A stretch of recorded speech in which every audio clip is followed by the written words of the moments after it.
All right. Well, I'd like to welcome everyone to the day two of the sixth annual Legislative Summit on Climate and the Environment. My name is Matt Pluta, and I'm your Choptank Riverkeeper with Shore Rivers, where we protect Maryland's eastern shore waterways through science-based advocacy, restoration, education, and engagement.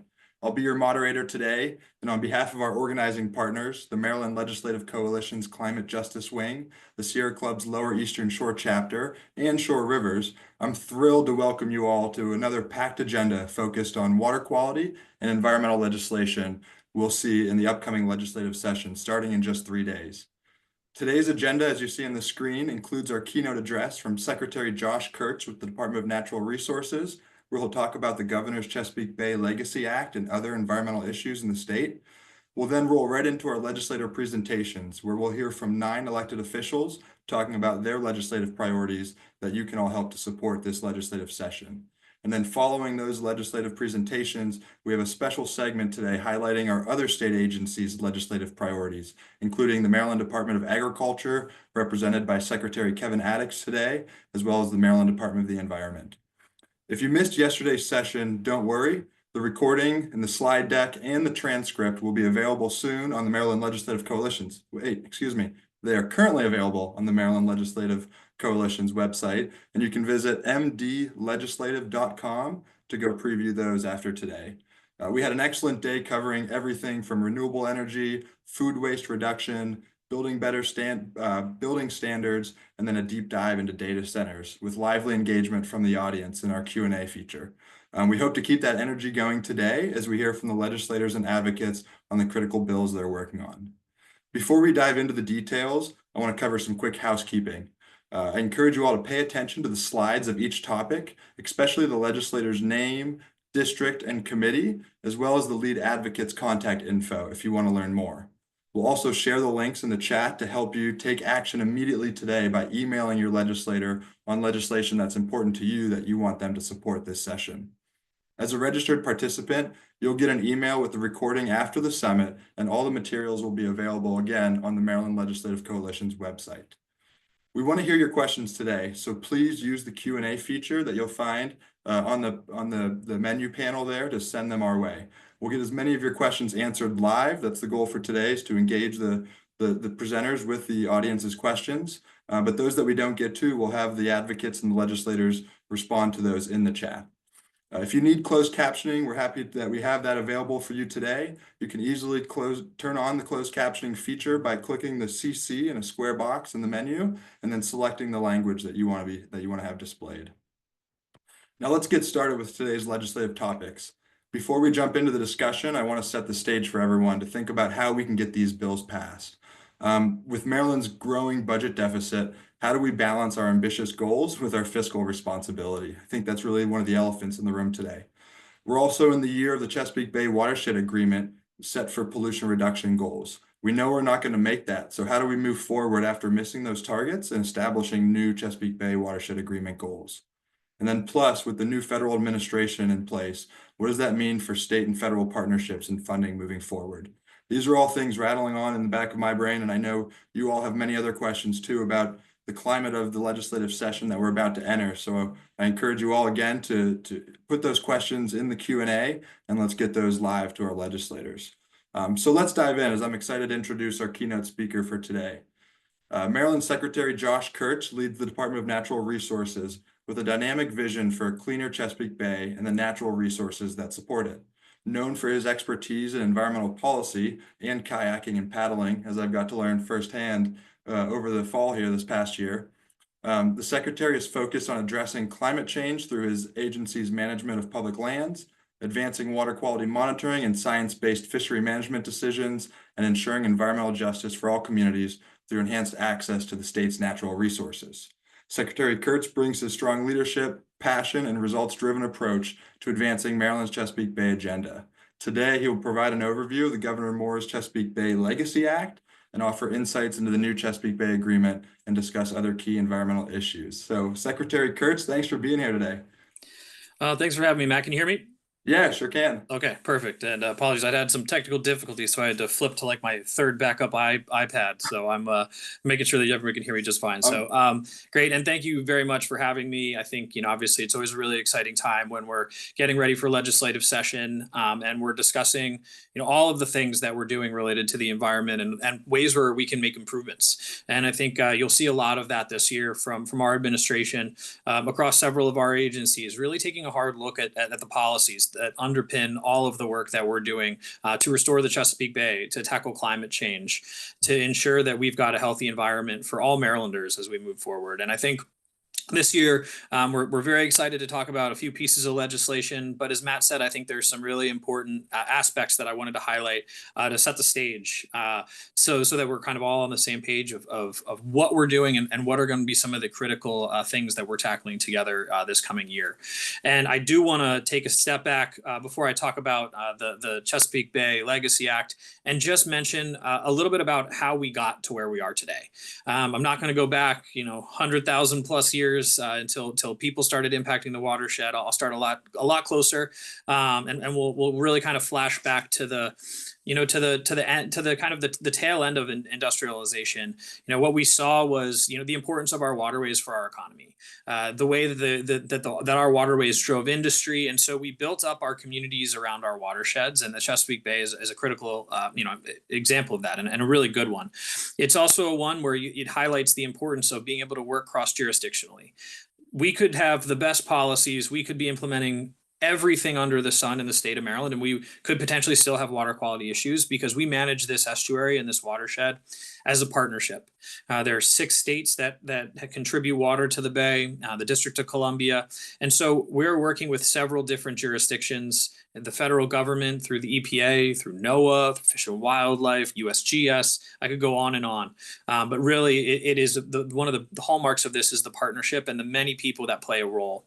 And so, as Matt touched on, the Chesapeake Bay Agreement has been really started in the 80s and has had several iterations. The one that we're on now is set to expire in 2025, this year.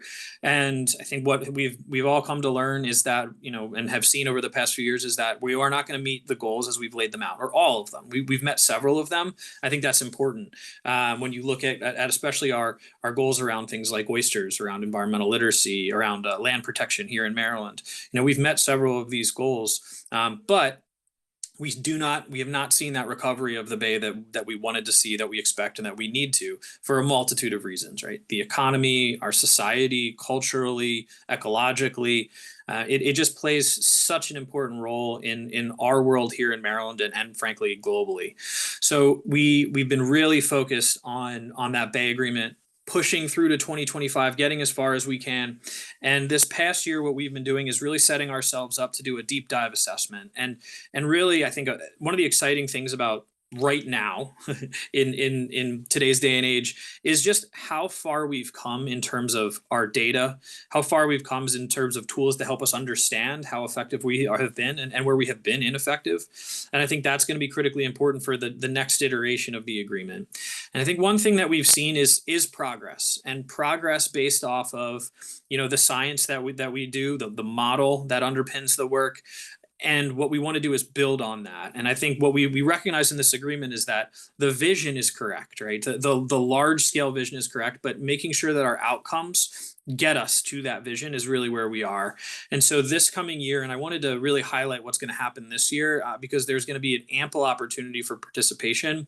And one thing we heard at the Executive Council meeting in December is that desire for more of Marylanders, more of our constituents across the entire watershed to be engaged, not only in the restoration, but in helping us better understand the solutions. We're really proud of creating the Ag Advisory Commission. It's the first time there's been a dedicated space for our ag colleagues to be able to participate. And by colleagues, I don't just mean Secretary Addicks and some of the folks that work on the policy side, but farmers themselves. And I think that we're going to see us be able to build a greater connection, greater relationships within the agricultural community, because we're connecting those closest to the problems and closest to the solutions with the Bay program. And I think that's something we're very excited about moving forward. So the Bay program itself is going to be going through an assessment over the next several months of looking at all those goals and outcomes. We're going to rely on our goal implementation teams, our advisory commissions, the countless scientists, natural resource managers, et cetera, individuals who care about this to really provide us feedback.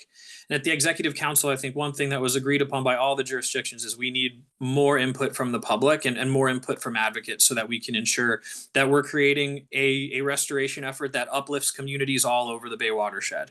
And that is a main tenet of our work. And I think I wanted to give you that context of the Bay program before I step into the Chesapeake Bay Legacy Act, because it really, those components underscore where we are trying to go from a policy perspective on the Bay, and are incorporated into the Bay Legacy Act. One thing I also wanted to highlight is some of the new and emerging research. There's been a lot of discussion about the Comprehensive Evaluation of System Response, or the CESAR report, which really looked at a wide range of different, it brought in countless scientists, but a wide range of different data sets to ensure that we are moving forward with the best science in mind. And so we took some of those findings from CESAR and have really incorporated that into the Bay Legacy Act. One of those key findings of that analysis was that while our goals need to be set and our metrics set with the understanding of improving the deep trench, how we implement needs to be focused more on our shallow water areas. Because what we see by doing work in shallow water areas is a better connection for all people in the watershed, not just those that live right on the Bay or rely on the Bay for their livelihood to be connected to the work. We see an opportunity to really improve local water quality, which gives several ancillary benefits, while also improving the water quality that goes into the deep trench. So we're thinking a lot about how we're distributing these solutions. Last year, we saw an incredible piece of legislation pass, the Whole Watershed Act. I'm going to provide an update on how that implementation is going. But that really spoke to some of the needs that we saw in the CESAR report, connecting best management practices together, recognizing that what we do in a certain watershed might not have the same results as if we did the exact same thing in a different watershed, and really trying to figure out how we connect our practices and model and manage for practice interconnection. And I think those are all really significant components of what we're looking to do here. So I also just wanted to flag, as everybody knows and has seen from the press and all of the information that we've been getting around the budget, we do have a really tight budget this year. And I think that, again, speaks to the importance of us really focusing in on where our policies need to improve so that we can ensure that we're restoring the Bay and the water quality all across the state of Maryland. So I'll step into the Chesapeake Bay Legacy Act. And I think we're just so proud at DNR to be able to work with our colleagues at MDA and MDE and Department of Planning, working through the Watershed Council that the governor created by executive order last year to support this initiative for the governor to really have a strong Bay bill. And what you'll see, and as I kind of list some of the components of this, is that all of these agencies that have been participating on the Watershed Council touched this bill and have really created a whole of government approach to improving our policies so that we can meet what we see in the CESAR report and so that we can continue to lead on the Bay Agreement. And I think one thing we're really looking to do here with this legislation is I don't want to say get ahead of where the agreement is, but really demonstrate how we want to move forward with this agreement and some of the components we think would be beneficial. And I'm really proud to say that I think we have a very strong partnership within the Bay program itself with the other jurisdictions, and a lot of alignment around several of the things that we're going to discuss that are in this bill. So I'll start. I think I mentioned earlier the Ag Advisory Commission, which we're very, very proud of, very excited about getting off the ground and joining the other 3 advisory commissions as part of the Bay program. And a big focus of this legislation is really looking at our incentive programs for agriculture and building out new opportunities for us to be able to incentivize and stack benefits of multiple best management practices.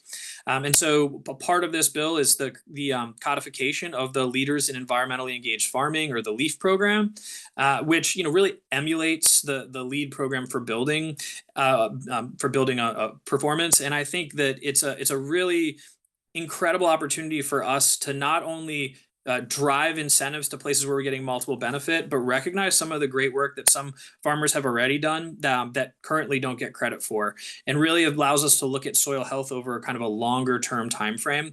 I'm gonna hold off on getting into more details because I know Secretary Addix is going to cover that later on today, but that's a key component of the bill. Staying in the agriculture space, one of the areas that we're really excited about at DNR, and this is specific to the Department of Natural Resources, is we manage over 100,000 acres of agricultural land in the state of Maryland. And so this bill allows us to really start honing in on some more opportunities for regenerative practices and regenerative agriculture and traditional agriculture techniques across those those over 100,000 acres. And we've seen a couple small pilots of this in our state parks, where really we identified areas where kind of traditional large-scale agriculture, doesn't really work. Where farmers are not looking to lease land, and what we found is that it was really good opportunities for us to look at the quality of the soil and soil health, and provide opportunities for ag producers that the way that they farm directly benefits soil health and improves soil health, which gives us better water quality outcomes, better climate outcomes, ability to sequester more carbon. And so a component to this would be giving greater statutory authority to the department to build in opportunities for regenerative agriculture in our leasing, while continuing to maintain this opportunity and to help those that want to get into more regenerative practices have an opportunity to pilot and demonstrate those across the state. So we're very excited about that. And really give us more of an opportunity, frankly, to teach people on our public lands about agriculture, the role it plays not only for our economy and our culture, but how it can really help benefit water quality and climate long term. So very excited about that. This will also include incorporating a definition for regenerative agriculture and traditional practices into the Healthy Soils title. So we're very, very excited about that, and just want to thank our colleagues at the Department of Agriculture for all of the partnership and work there. I think this is a really good opportunity for us also to provide opportunities for new farmers, for farmers of color, women, veterans, people that are trying to get into this space who might be looking for slightly smaller acreage, but looking to grow things like vegetables and some of our really important culturally native species like pawpaw and things like that. So next, we'll step kind of out of the ag space and back into the science space. And one of the reasons that we've been able to really learn so much, have things like the CESA report, and make progress on the Bay is because we've traditionally had a robust monitoring program in the state of Maryland and across the Bay watershed itself. And that is due to many, many partners, the USGS, our university systems. But what we've seen is that the monitoring program we have now does not reach all of the areas we need it to. And what we've seen over the past several decades is organizations, nonprofits have stepped into that space, have built their own water quality monitoring programs. Many of our river keepers, our water keepers, shore rivers, many of the advocates are also directly assisting in this. But our water quality monitoring program right now does not do the best job of talking to each other, does not create those opportunities for greater citizen engagement in the science, for opportunities to build in water quality monitoring that might come from industry. So what we're looking to do is really expand and centralize that at the Department of Natural Resources, look at opportunities for us to do better data sharing, not just with the federal government, but with the university systems, with nonprofits, with local governments, et cetera. I think it's really a recognition that we're collecting a lot of water, but we are not doing enough analysis of all of that to really have a good handle on kind of more fine scale day-to-day management activities and the impacts they have. As we all know, this is a massive watershed that has different influences in different spaces, different influences seasonally. And so having a water quality monitoring program that is more broadly distributed across the Bay, but also allows us to do deeper analysis is only going to help us make better management choices as we move forward. And so that is a component to this piece of legislation as well. We're also looking at a couple things in terms of reform for aquaculture to ensure that we're able to move the permits more effectively at the department. Right now, there's the way that it's set up. There's really one date that's very important for aquaculture growers to get in everything from their harvester cards to their leases, et cetera. And so what this bill looks to do is really stagger that through statute, so that we're creating more of a better runway and on-ramp to those joining the industry, but also helping those in the industry kind of spread out that frankly that administrative paperwork, but while also still allowing us to collect all the information that we need to successfully manage that. So very excited about that component, and we really appreciative of several of the growers who have provided us feedback on this legislation or on this concept and regulatory reform as well.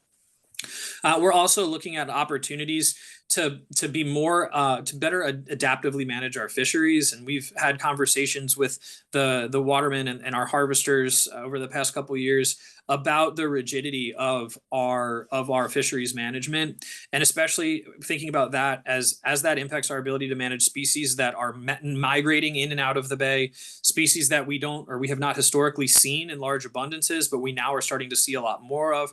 And so this approach would grant us more flexibility to be able to issue permits for harvest and things like that for species that are just starting to take hold in the bay, and help us really better understand the distribution of those species over the course of the year. So that's another, I think, exciting opportunity there. Another space in the fisheries space that I think we're really interested in. We've gotten a lot of outreach from some of our local restaurants about this concept of ikejime. And ikejime is a style of harvest and of fish species that allows the harvester to control rigor mortis and preserve some of the integrity of the meat of the fish. It's also a really humane way to kill any of the fish that are harvested. And so we are looking at creating an opportunity for those that are interested to be able to use this style of harvest for direct sale to restaurants. So really a pilot for this. One thing we've seen in interactions with some of the larger, more globally focused seafood producing countries like Japan, New Zealand, is that the use of this technique allows them to get greater dockside value. And so we do really want to look at the ability to ensure that the dockside value of our species is reflective of the importance of those species, not only to us as people, but to the environment itself. So excited about that opportunity to create a pilot. And the last thing, and I think directly leads into our Whole Watershed Act that I wanted to mention, or an update on the Whole Watershed Act, is a streamlining of a permitting process that we're working through in the Chesapeake Bay Legacy Act, directly related to Whole Watershed Act. And so what this would do is it would bring Army Corps together with MDE and DNR in the state to look at permitting of the multiple projects in each one of those selected watersheds in an expedited manner, or permitting them together. So really thinking about not only how these practices interrelate in terms of how they're working in terms of ensuring better water quality and building habitat, but also how we can think about that interrelation from a permitting perspective, so that we're being very effective and efficient with getting these projects on the ground. So that is an overview of a rather dense policy, a bit focused bill related to several aspects of the bay restoration. And again, I think one of the reasons we're so excited about the diversity of the different components here is because we're in the process of looking at the entirety of the agreement. And the agreement itself is incredibly diverse in terms of the outcomes and what we're seeking to achieve, because we recognize that in order for the restoration to be a success, it needs to be robust. It needs to impact everybody in the state of Maryland in a positive way, and really that's the goal for us with that piece of legislation. And so stepping into Whole Watershed Act, one of the things that's, and apologies, Matt, I gave you I flipped them in the original bullets when I sent them to you. But the Whole Watershed Act, I think one of the things we're really excited about is we're in the process of implementing now, and we've had the applications come in. We had 9 applications for over $200 million, very robust partnership. Right now, what's going on is we've formed the state management team. This has representation from several state agencies. We have dedicated staff just to manage the state management team and the Whole Watershed Act as well. And so they are reviewing these proposals. They'll be scoring the proposals based off of the criteria that was written in statute, and some of the criteria that we have also included in regulation as we've been implementing the Whole Watershed Act. So very excited about where we are there. We have seen all of the criteria that was laid out in statute and in reg met by these applications. They are geographically diverse.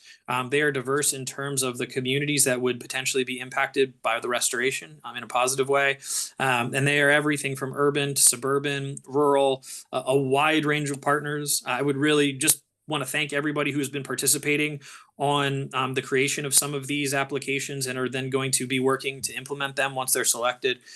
Also, just wanted to flag, for any of those projects that are not selected as the 5, there will be an opportunity then to roll into other grant opportunities through the Chesapeake and Atlantic Coastal Bays Trust Fund at the Department of Natural Resources, as well as other fund sources like the Clean Water Commerce Act at MDE. So for anybody who is not selected, there will still be continued engagement with all of our departments to ensure that we're helping assist with funding, technical assistance, whatnot, to make sure that our restoration effort is successful broadly across the entire state of Maryland. So just wanted to provide that update. I think we feel very confident in where we are and really excited about the proposals that have come in so far. So thank you to everybody who's on this call who's been involved in that. So next, I wanted to move on to a public lands bill. And so really the focus of our public lands bill is that recognition that conservation of our lands is so important, not only for water quality, but for recreation, for our economy. This past year, our outdoor recreation economy in Maryland grew from $8 billion to $12 billion. So really seeing kind of that follow on from that bump of people getting outside under COVID. It's continued. And not only is it continued, I think it's a lot of people found new hobbies that they really love. And those hobbies are directly related to being outdoors. And so we're working hard to provide a diverse range of places, spaces, and things for people. We want to ensure that they are easily accessible from not only a transportation, but from a language perspective.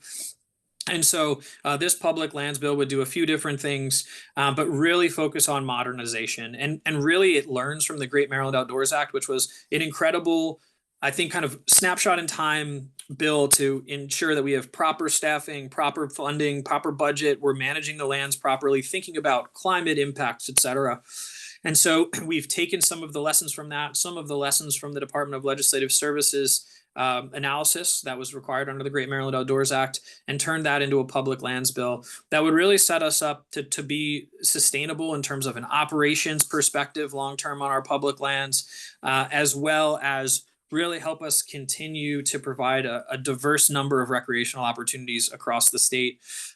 So we're very excited about that. And this really looks at things that have been challenges for a very long time and things that many other states are wrestling with. One being, how do we make decisions about the proper staffing levels for our public lands? And so that was a major focus of the Department of Legislative Services bill. And so this bill will put forward an approach to evaluate acreage numbers to number of staff.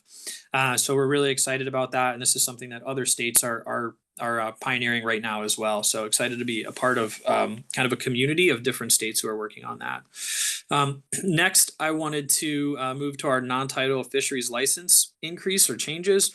And this year, we're planning to increase license fees for non-tidal fishing licenses and the trout stamp to better align them with inflation and the cost of providing hatchery and stocking costs. And really what we've seen, we stock several areas for recreation and for restoration across the state.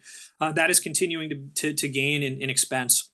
We've also seen, and this actually directly relates back to some of the research we've seen out of the BABE program, that our water temperature in our non-tidal spaces is continuing to rise, and that is a major threat to our trout species. It's a major threat to many of the species and our cold water species that we care about. Now, why has that been happening? A wide range of reasons, things from, emerald ash borer, hemlock woolly adelgid, so losing tree canopy of species that are important for kind of shading out some of our cold water streams. And so really looking at these fee increases through the lens of the fact that we have not increased many of these fees since the early 90s. And so because of that, we've not been able to keep pace with the ability for us to do some of the restoration and conservation activities that go along with it. And so right now, what we're looking at is really continuing this user pay, user benefit.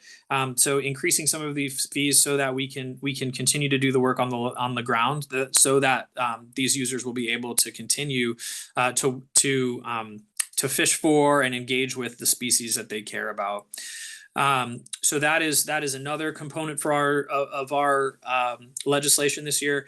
And then another one is, and we had this last year, but is looking at our state boat act and looking at our boat registration fees. Currently, we are far below many of our neighboring states.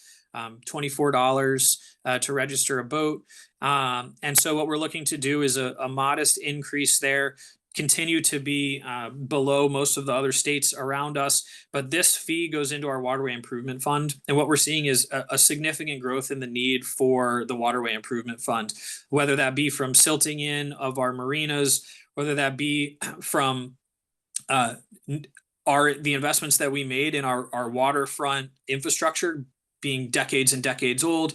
It really is important not only for the state, but for a lot of our local government marinas and for our waterfront areas for industry. So I think by ensuring that we are increasing those fees and doing so in a way that's spread out across all of those users, we would be able to better provide. And again, this would be a benefit that goes specifically to those users of our waterway in terms of the recreational boaters. Another key component to this bill, and one we're also really excited about from a safety perspective, is right now we don't have a mechanism for decals for kayaks and canoes. And what ends up happening often is that a big storm will come in and a kayak or a canoe will dislodge. NRP will be dispatched and they'll find the kayak and not know if we need to now do a water rescue. By having these decals and by giving people, and this is voluntary, the opportunity to register their boats for $10, it would give us the ability to then find those owners, return those boats, but also keep us from having to scramble water rescues if they're not necessary, and ensure that those assets are ready for serious emergencies. So I think those are some key components to that bill that we're really excited about. These are a few of the pieces of legislation that we've been working on, not only at the department, but with many of our colleagues across the watershed, across across the state of Maryland, as well as some of these we did learn from other states in the watershed. So I know I've thrown a lot at you all on this time, but I just wanted to, again, thank you for the opportunity to discuss today. Happy to take some questions. I know my colleague Dylan's here, who's much more of the technical expert on these pieces of legislation than I am. But I wanted to thank you for the time today. Thank you for all of your continued advocacy to ensure that we're going to have just robust and incredible natural resources for not only Marylanders of today, but the future generations. Yeah, thank you, Secretary Kurtz. That was great, and really just demonstrates your ambition to make changes and make progress in this space of environmental protection and the Chesapeake Bay cleanup. The list of bills that you mentioned here, really robust, really thought out. We're excited to see these take legs and to move through session. And again, I just want to thank you for your leadership on all of that. We do have a couple questions that came through. If you got a few minutes, I'd love to ask them to you. Absolutely.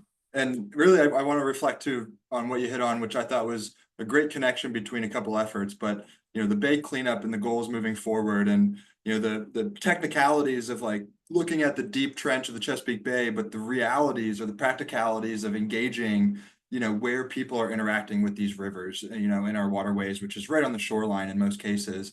And then you brought up the outdoor recreation, and I think those two go so much hand in hand, and it's really encouraging to see that outdoor recreation is growing, as well as our thinking about how we can capitalize off of that and make progress in the Bay restoration space. And so I wanted to point out those two things, but let's go to the audience questions, because I tend to get to ask you a lot of questions from time to time, but the audience might not have that. So one of them hits on, I think it's the non-tidal fishery license, it'll connect there, but it hits on invasive species. And if I'm correct, that license fee, some of that goes to help mitigate invasive species.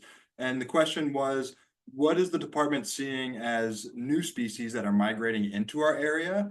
And I'll add on to that, what are you looking at in terms of the fiscal need to manage those new species? In the budget challenges, like we're going to have to come up with something new for what is new in the area. And of course, that's going to take some money. So how does that play out in your mind? Yeah. No, thanks, man. I think that's a great question. And I think when we're looking at new species that come into the Bay, there's kind of two ways to look at them, right? We're going to have really invasive species like detrimental, right? Like blue catfish, which we're focusing a lot of our efforts on right now, as well as the Chesapeake Chana. And so one of the ways that we've done that is to create real infrastructure at the department, human infrastructure. We did not have an invasive species program before Governor Moore took office. And so what we've done is we've hired positions who are focused on fisheries management plans for invasive species.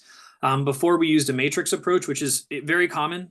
Many other natural resource agencies across the country do this, where you manage for your invasive species, where you have interconnectedness with other species that you care about.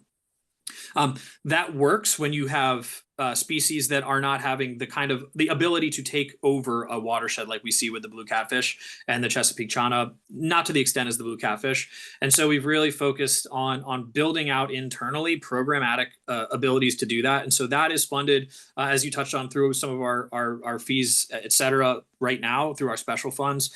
So we'll continue to do that. But I think a really good example of some new species that are coming into the Bay that give us opportunities, from economic opportunities too, are things like the shrimp fishery. The shrimp fishery has migrated north along the Atlantic coast, and we're now seeing a commercial scale fishery off the coast of Maryland.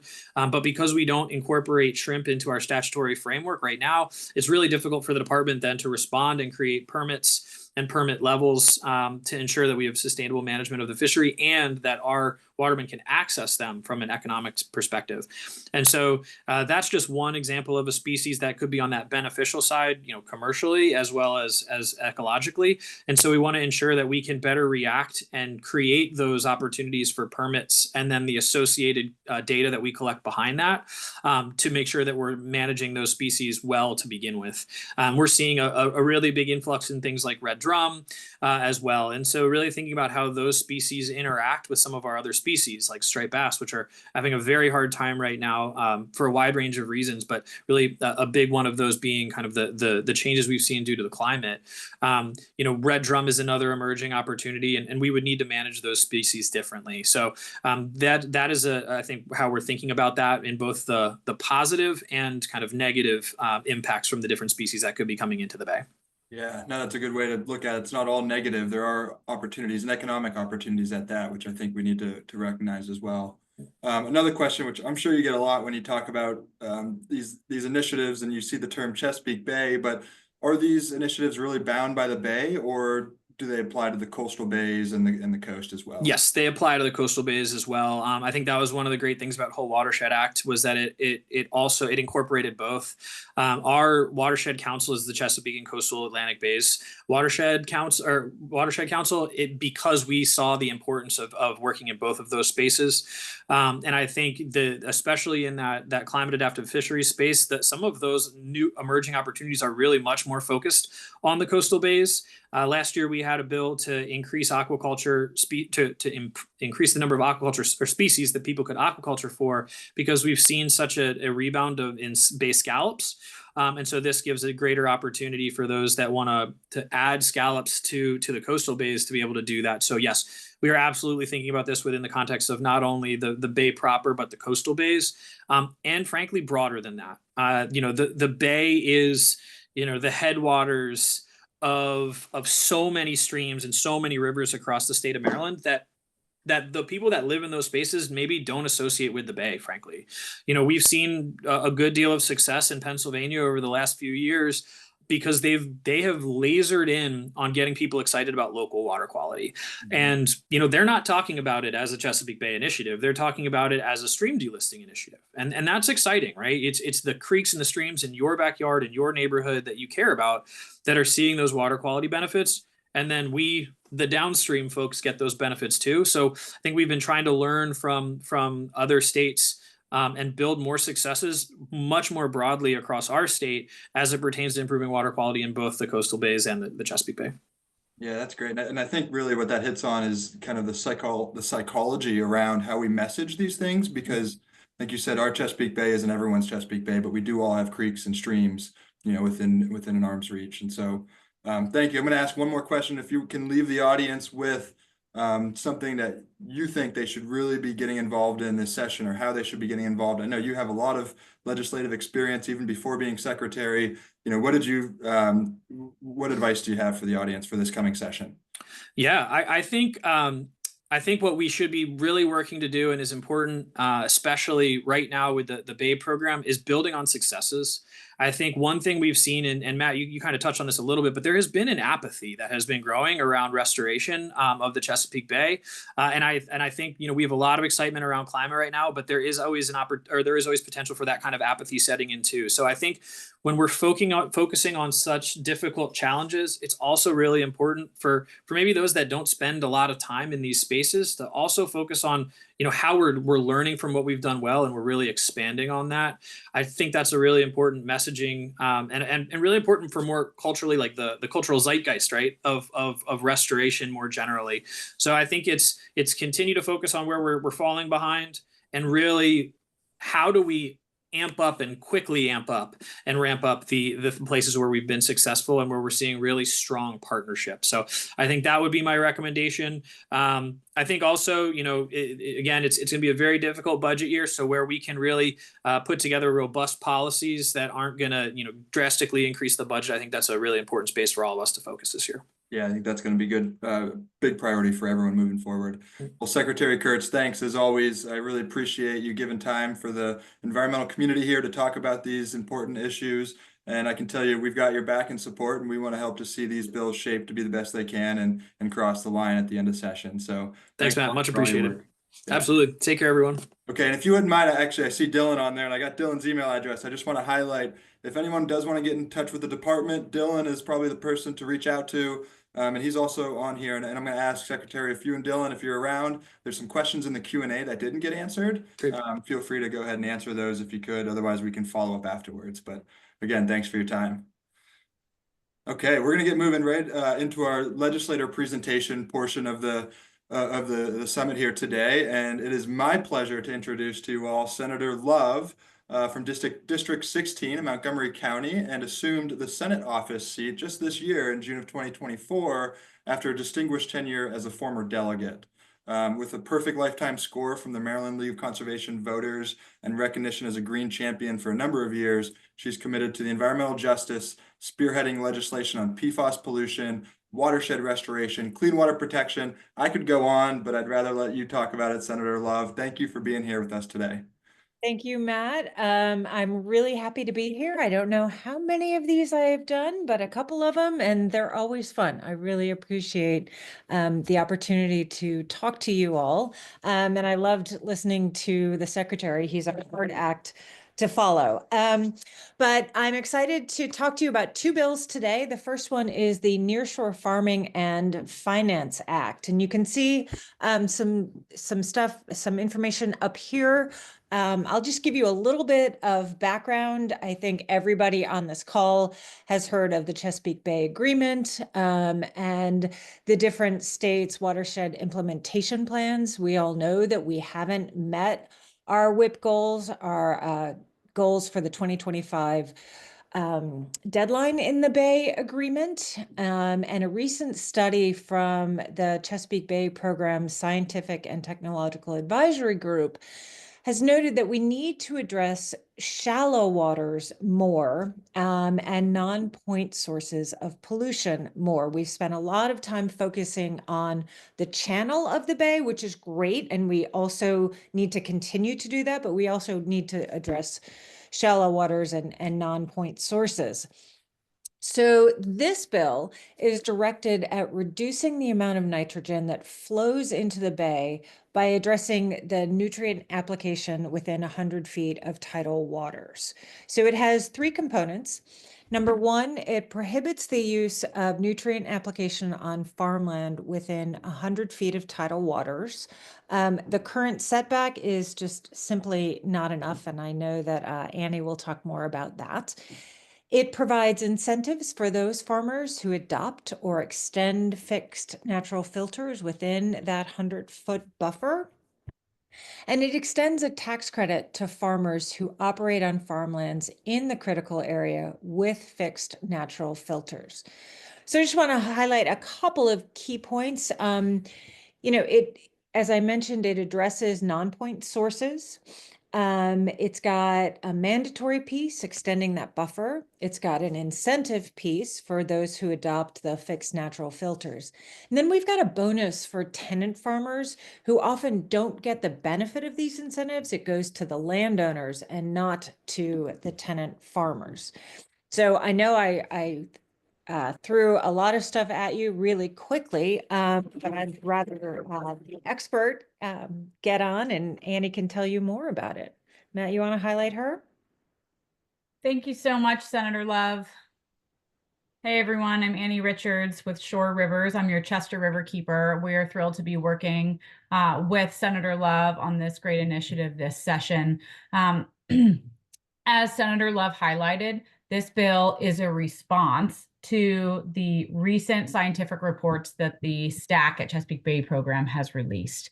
One of the most, I think, interesting and startling realizations that the CESA report highlighted was how much nitrogen pollution is entering our waterways when we have a shoreline flooding event. We are exceeding Chesapeake Bay segment TMDL loads for nitrogen by 130% in just one shoreline flooding event. And so for us to be strategic about where we are addressing, where we're applying nitrogen-rich fertilizer along our shorelines is going to be critical to focusing restoration in shallow water areas. So by making our nutrient application standards for farmland in the critical area on standard with the way that Maryland Department of Environment regulates CAFOs for storage, which is 100 feet from tidal surface waters, we can start to address kind of this nutrient mass imbalance that we experience in the Bay, where we have a lot of nitrogen-rich fertilizer that just exists throughout the watershed. We want to bring that application out of the areas where we have the most intense delivery into shallow waters, which is the critical area. For a long time, for 40 years, we've seen MDE and DNR recognize the critical area as this opportunity for intense nutrient delivery. They cite it to have 80% nutrient delivery above any other place within the watershed. And so that allows, if we're to increase regulations and setbacks within that area, that just allows us to lessen the burden on an area that will send nutrients to this very sensitive area. It also advances our goals for planting more trees across the state. Right now, the state is committed to planting 5 million trees by 2030, and MDA kind of has once in a generational opportunity for funding in terms of getting trees planted along shorelines on farmland. And by increasing setbacks here within the critical area, it is an opportunity for landowners and farmers to turn towards these incentive programs that are currently offered by Maryland Department of Agriculture to plant native trees in the places where they're going to do the most good. In fact, installing 100-foot tree buffers along tidal waters is 6 times more efficient than planting anywhere else within the watershed. So we're also minimizing impact to farmland within this bill and maximizing nitrogen reductions that are headed toward the Bay. And I wonder if we could advance the slide. I think there's another one.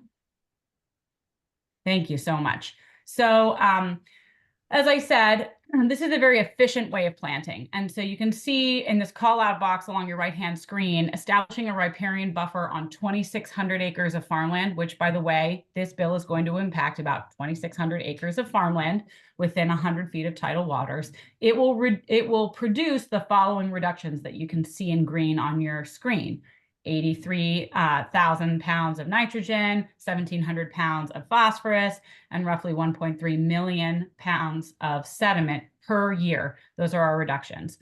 Newly established forests on the same number of acres located further away than 100 feet is only 15% as effective. So we would actually have to plant closer to 15,000 acres of trees to achieve these same reductions once you back away from that 100-foot buffer. So this really is a very efficient way of both meeting our tree goals and protecting our waterways from runoff when we have rain and flood events. This also is going to protect our farms from saltwater intrusion. The amount of land loss that farms are experiencing from shoreline erosion, increased wave activity, all of these climate impacts that we know we are experiencing now. This bill is helping to get at that protection for farmland, to keep farmland where it should be, in good rotation and not in our Chesapeake waterways. And then I do want to hit one more time on a point that Senator Love mentioned about this bill in terms of incentives for tenant farmers. Here on the Eastern Shore, we have a lot of agricultural land, and we know that leased land operators, farmers who don't own the land they're working, are the fastest growing population of farmer. And currently, the way Maryland Department of Agriculture's incentive programs are set up, it's more often to the benefit of a landowner. And so a lot of times when a tree buffer is established on a farm, then that land or that tenant farmer has lost out on their ground rent, and they're not seeing any of the incentives from that permanent filter practice that's now installed. And so increasing incentives for tenant farmers is, a really important way of starting to bring the fastest growing generation of farmers into conservation work on the Eastern Shore and across agricultural land across the state of Maryland. So to be able to offer them incentives in addition to landowners for planting these trees, that also allows them to recoup some of the financial loss of that setback causes when we bump that setback from 35 feet to 100 feet within the critical area. So with that, Senator Love, I'm not sure if you have anything else you'd like to add here. I'm also available for questions if anyone has questions. Yeah, well, thank you both. Great overview of this. It seems to be a really impactful bill from a water quality protection standpoint. We're going to move right into your next bill, Senator, if that's okay. And Annie, if you have time, there are some questions in the chat. If we do have time after your next bill, Senator, we'll ask those live. But for the sake of time, Annie, if you want to look in the chat, and we can move the slide to the next slideshow to the next there, and we will go ahead and then get to your next one. Great. Thank you, Matt. So let's see, PFAS and biosolids. So for the last several years, I and my colleagues, most especially former Senator Sarah Elfreth, have worked with advocates, riverkeepers, and a lot of the folks on this call on limiting the use of PFAS, per and polyfluoroalkyl substances, say that one 10 times fast, otherwise known as forever chemicals. I'm sure you all know these chemicals are toxic. They cause a wide range of adverse health outcomes, including reproductive issues and cancer.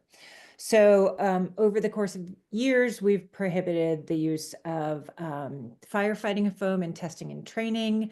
And then we did a full-on prohibition of the use of PFAS in firefighting foam, rugs and carpets, and food packaging. Then last year, we required MDE to identify significant industrial users of PFAS and to develop an action action levels and mitigation plans to reduce the discharge from these users into our publicly owned treatment plants. So this year's bill takes the next step in addressing what comes out of these treatment plants, so the biosolids. And these biosolids are often land applied as fertilizer, which means they're going into our food.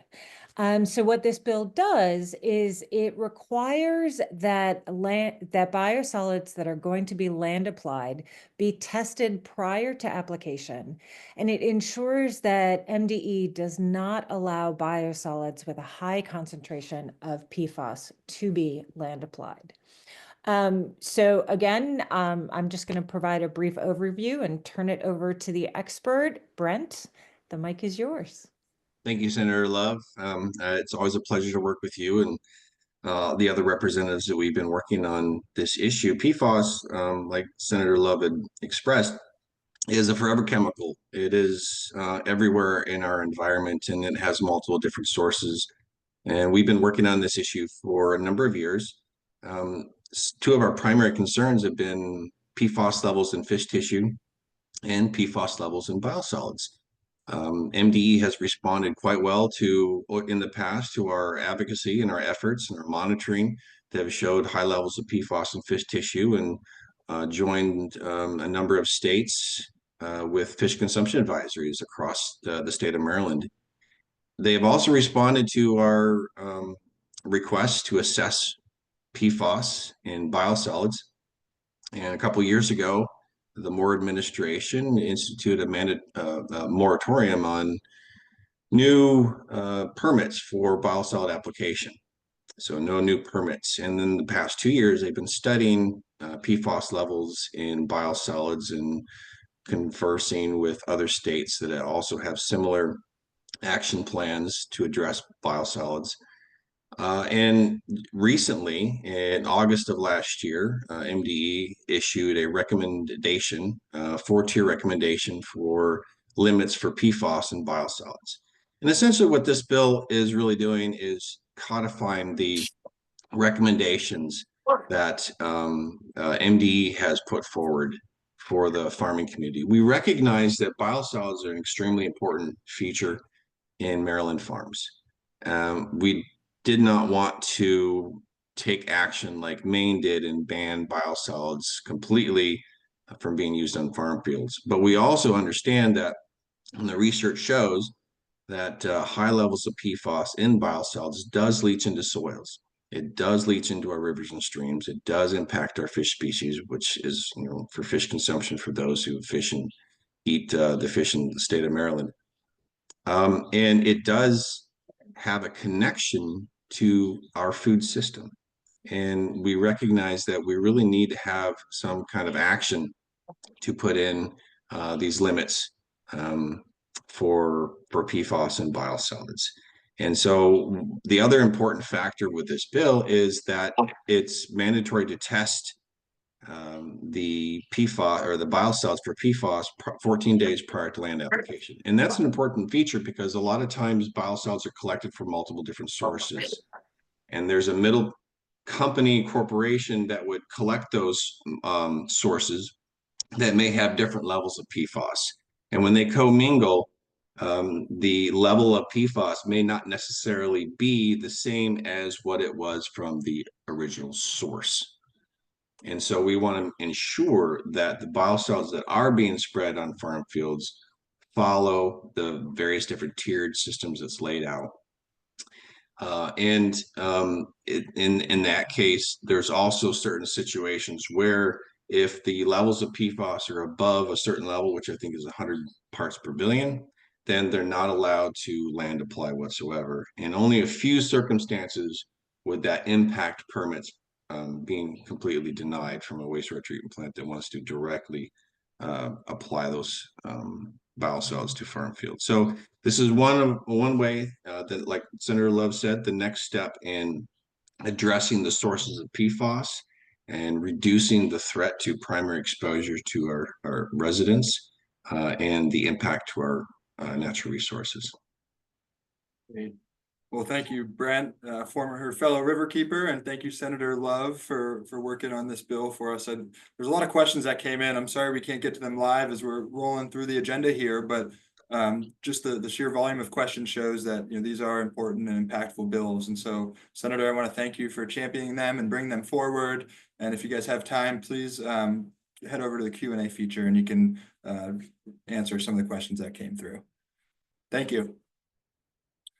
All right, moving on to our next legislator presentation, we have Senator Brooks representing District 10 in Baltimore County.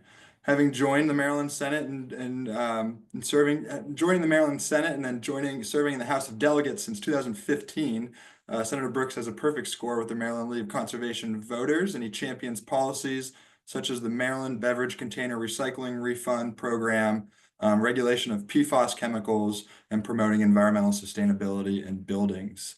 So Senator Brooks, thanks for being here today for us. And we've got, I think, about 4 bills that you're going to cover today. So I'll turn it over. Okay, well, thanks very much for having me. And I want to first of all apologize for the reception here because I'm at a location where I'm traveling and I'm trying to do it from this location, and there might be a little bit of background noise, but we'll do the best we can with this. Yes. Yeah, we are. The first bill that we're going to be talking about is going to be the Maryland Beverage Container Recycle and Refund bill, and the bill primarily does is we try to get let's see the next screen, please. Okay, that's the intro. Okay, let me see. That's a pen. Which I- bill did you want to start with, Senator? Okay, we're going to be talking about the beverage container bill. Okay, we'll go ahead and get to that slide, which I believe is the last one. Yeah, one of the last ones that you have on there.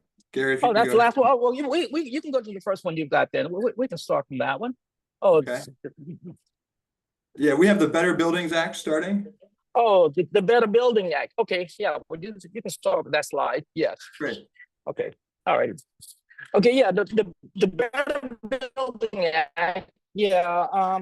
This bill is what we aim to do is try to electrify all new construction from 2006 on all new construction. We wanted to be at least electrified for renewables, and this in itself will help us obtain or get to those particular goals that we have for reducing our carbon footprint. And this bill in itself, the only exception that we're going to be making to this particular bill is for gas stoves. But everything else would need to be, all the heating and all of the other use would have to come from an electrification source. And the only carbon thing that we would use, greenhouse gas emitting component that would be there would be just the gas stoves. And that's to make sure that we can reduce the CO2 footprint that we have in Maryland. Okay. Now, given this, that our state goals is to reduce that by 60% of whatever the greenhouse gas was in 2006 level, and by 2031, we're trying to reduce that emission, the net zero emissions, down to zero by 2045. Now we know that this is a bold plan, but I think it can be obtained, with a speed and reducing the CO2 emissions and getting away from fossil fuels. Yes. So yes. Okay. Now we can move on to the very next slide, if you will.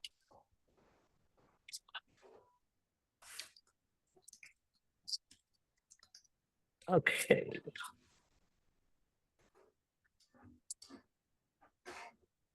Okay, the next one we had is, now Matt, the next one you have, is that the one for the container recycling? This one is the water bottle filling station Oh, the requirement. water bottle filling station. Yeah, okay. I'm sorry, because I'm trying to use my phone and I can't get any connection with my computer here, so I'm a little bit off here. Okay, yeah, the water bottle filling. Just one sec. Okay, the filling station requirement. Primarily, as we all know, we're trying to reduce the amount of plastic containers, bottle filling containers that are in the waste stream. And by doing such, by all, say, beverage containers, if we were to have them get a refund, you can turn these particular containers in, and you will get a refund on those particular bottles. Then that will help reduce some of the waste, that's the plastic waste, container waste that's in the stream, And as we all know, March of 2023 showed that the plastic caused a significant harm to human health, the environment, and the economic and the economy throughout its life cycle. plastics leaks toxic chemicals and breaks down into the micro and nanoplastics, which can cause now, which is very difficult to break down everywhere on Earth. Only 9% of the plastics that are recycled, but even recycling has an environmental impact, you know. So we must do more to reduce the unnecessary plastic at the front end. And this bill requires that water bottle filling stations in all new construction, and it also applies to new contracts that are signed after October 1 of 2025. Now, based on this bill, based on the bill that passed in Illinois and Washington, this is attainable. So we want to make sure that we reduce, or do our part in reducing the amount of plastic that's in the waste stream. And here again, and the positive health impact that we can get from that would also be very, very beneficial to all of the all Marylanders. Yes. Yeah. Okay. All right. Okay, and the next one you've got, Matt. Yeah, so the next one we have is the prohibition of pesticides containing PFAS. Oh, yeah, okay, that bill, what we want to do, we want to reduce the amount of PFAS that Marylanders are being exposed to. And this bill would eliminate, make it, remove those chemicals, those pesticides that have PFAS in it in the state of Maryland. There are about right now over 14,000 chemicals that can be used for pesticides, and about 1,091 of them have PFAS. So we're trying, this bill would make sure that PFAS chemicals for pesticides would not be allowed to be used in Maryland. And this in itself would reduce the hazards that we currently would experience from those particular chemicals. Now, mind you, there are many chemicals out there that are available that would be just as efficient, but oftentimes it's a little difficult to get farmers and other organizations to change, you know. And this was the same argument that was used when DDT was being used back, you know, when that we realized the harm that it was causing to birds and eagles, but there was a lot of resistance there as well. But the goal here is to make sure that any PFAS chemicals that are being used in these particular pesticides, that they will not be allowed to be sold in the state of Maryland. And these are PFAS. PFAS means a class of fluorinated chemicals that can contain at least one fully fluorinated carbon atom, including pre-fluoroalkylines and polyfluoroalkyline substances. Yeah. But there are plenty of chemicals that are available would yield the same results, but we just got to make sure that the one that contains these, what we call forever chemicals, we got to get them off the shelves in the state of Maryland. Great. Well, thank you for those three. Mm-hmm. Your next Okay. one, Senator, we're actually really fortunate. We have both cross-file sponsors here, yourself and then Delegate Terrassa, who's next up on our list. And so I'm going to go ahead and actually highlight Delegate Terrassa too. And the way we have the slides set up is you'll cover the first two slides, and then Delegate Terrassa can fill in with the other slides there as planned. So go ahead and start that one.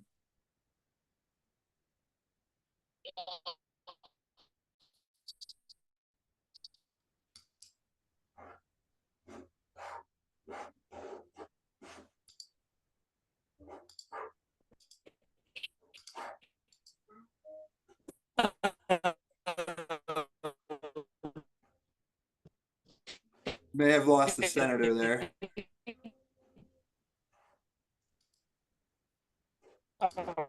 Yeah, I think his computer locked up.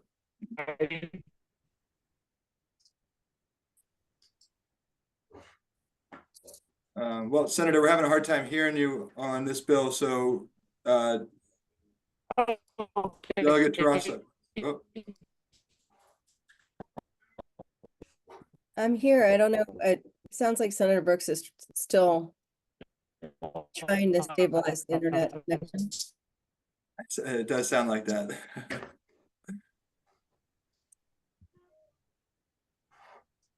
Senator Brooks, if you can hear us, we're going to pass it over to Delegate Tarassa, who's got a little bit more stable internet connection. There we go. So Gary, if you want to hit the next slide, we'll go ahead and move into this bill for you. Okay, well, thank you, Matt. I really appreciate. Oh wait, you can you hear me? Oh, good. My audio's on. I appreciate your time, the time here to speak about this really important bill. I wasn't prepared to talk about the problem, but I certainly can talk about the problem. I've been working on this bill for many years.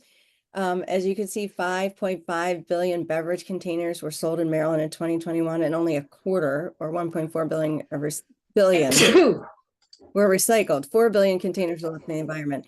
So every time I tried to talk about this in the past, I kept saying million, because billion is just so overwhelming, but it is billion.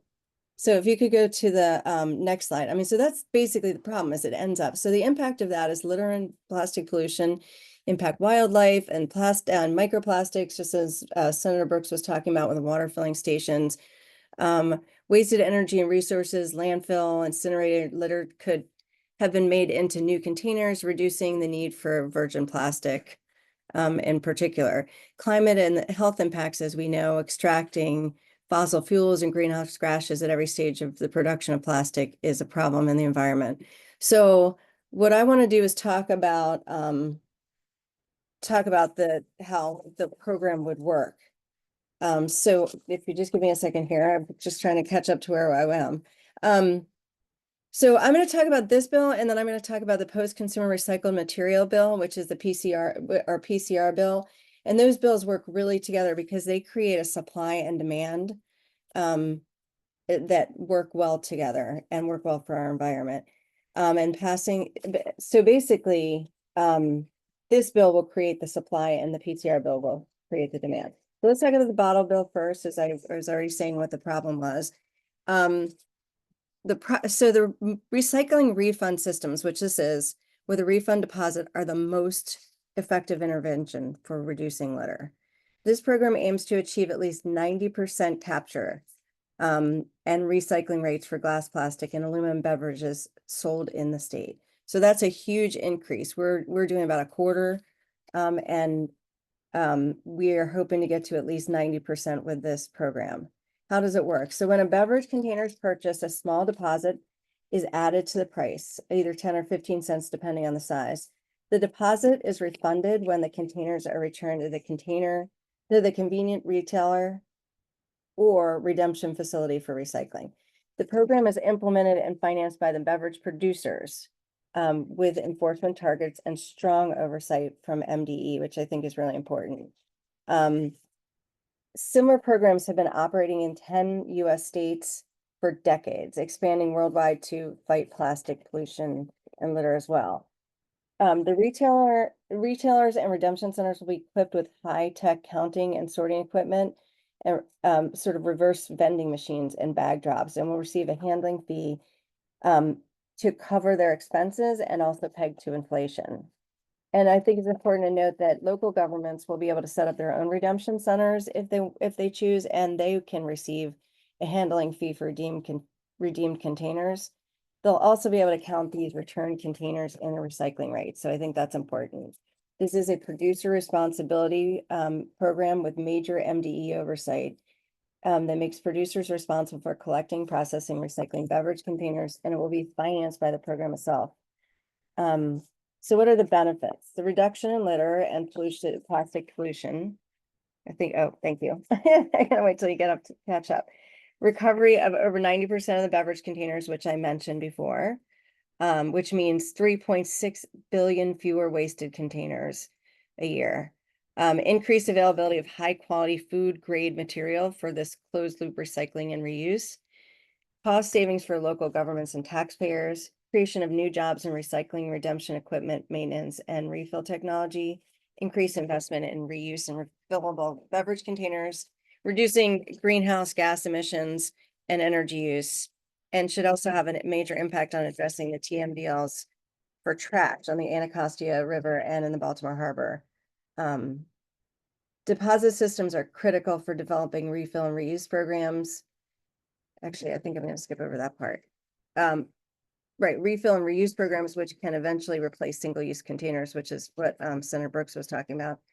And it should create that high, like I said, the high quality food grade plastic, glass, and aluminum to help more recycled content requirements, which brings me to the PCR bill, post-consumer recycled content bill. Before you jump on that, Delegate, do you want to answer a question about the bottle bill first? I don't have the questions up, and I also have Martha Ainsworth with me. I should have introduced her before, although she's well known to many of you. She has been the biggest help on this and really the champion of this for years. that I've Yeah. been on it. Well, we can bring Martha on. I have one question about the first bill that I want to cover, and then we can move Sure. right into the Yeah, second absolutely. one. So understanding that implementation of this, it could be complicated, could be challenging. Are there examples of other states or localities that have successfully implemented a plastic bottle recycling program? Yeah, and received support sorry, go ahead. and receive support from the community for it? Yeah, I mean, like I said, I think there's 10 states right now that have been doing this for years and years. I'll turn it over to Martha, but I will tell you, she has been amazing at doing the research, close research with every place that has implemented this. And we have the benefit of the years, like some of them have been doing it since the 70s. Is that right, Martha? I think is what you said. And so she's talked to them about the benefits, what problems they've encountered, and I think we really are going to benefit from those years of what's been pretty successful in those states. And Martha, did you want to add anything to that? Yeah, so there are 10 US states. The first was in Oregon, and guess what? The reason they implemented this was to get rid of litter. That's the objective of this bill, and this is the only policy that's going to get rid of that litter.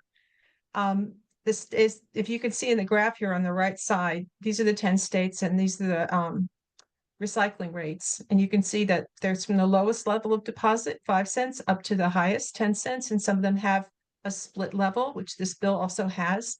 Our bill would do 10 cents for containers less than 24 ounces and 15 cents for larger containers up to 3 liters. And so you can see that the ones with a 10-cent deposit, like ours, reach about a 90% redemption rate. There are several countries, European countries, that've got over 90% redemption rates, up to 94% redemption rates for these containers. And we have a real opportunity here to launch a modernized bottle bill that learns from the successes and the failures in the past. And one of the real issues in these bills through time has been they put the actual beverages in the legislation, the statute, and then when a new beverage like bottled water comes along, they have to go back to their legislature to get it changed, which is very, very hard. Or if they need to raise the deposit because 5 cents isn't worth it very much anymore. So in this bill, one of the responsibilities of MDE, they have the authority to, under certain circumstances, to raise the deposit over time without going back to the legislature. And also, if new redemption technologies come along and there are new types of beverage containers that can be added to the program, it can be recycled and returned, they will have the authority to study that and to add new beverage container types over time. So we're looking in the long run and learning from that experience in the other 10 states. Matt, does that answer the question? Yeah, I think it does. I think the graphic on the right is pretty dramatic. You can see Maryland all the way out there at the end with the red. And then you compare that to places that have the beverage deposit programs, and it's pretty striking. I don't know if everybody can see that or how small it is on your screen, but we can certainly provide that otherwise. So were there other questions about the beverage? No, that's good for now. I think we'll get Martha to answer some more in the chat, but if you want to move to your next bill, that'd be great. Awesome. Okay. So this is, as I said, the post-consumer recycled content bill, or PCR is what I'm going to call it. And the goal of that is to reduce greenhouse emissions and conserve energy by replacing virgin plastic with recycled content in new products. It creates incentives for producers to redesign their products to be more recyclable and stimulates local markets for plastic recycling. So what does it do?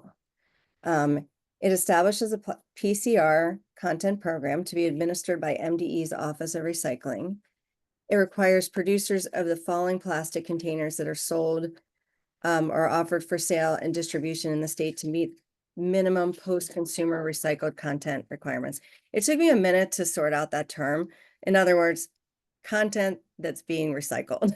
I kept thinking, what's post-consumer? It's like after we use it. Maybe it's obvious to everyone else, but it took me a minute a few years ago when I was working on it. Plastic beverage containers have to reach 50% recycling content by 2033. Plastic containers to package or store food, containers for packaging or storing food have to reach 40% recycling by 2034. And household cleaning and personal care products have to reach 35% by 2036.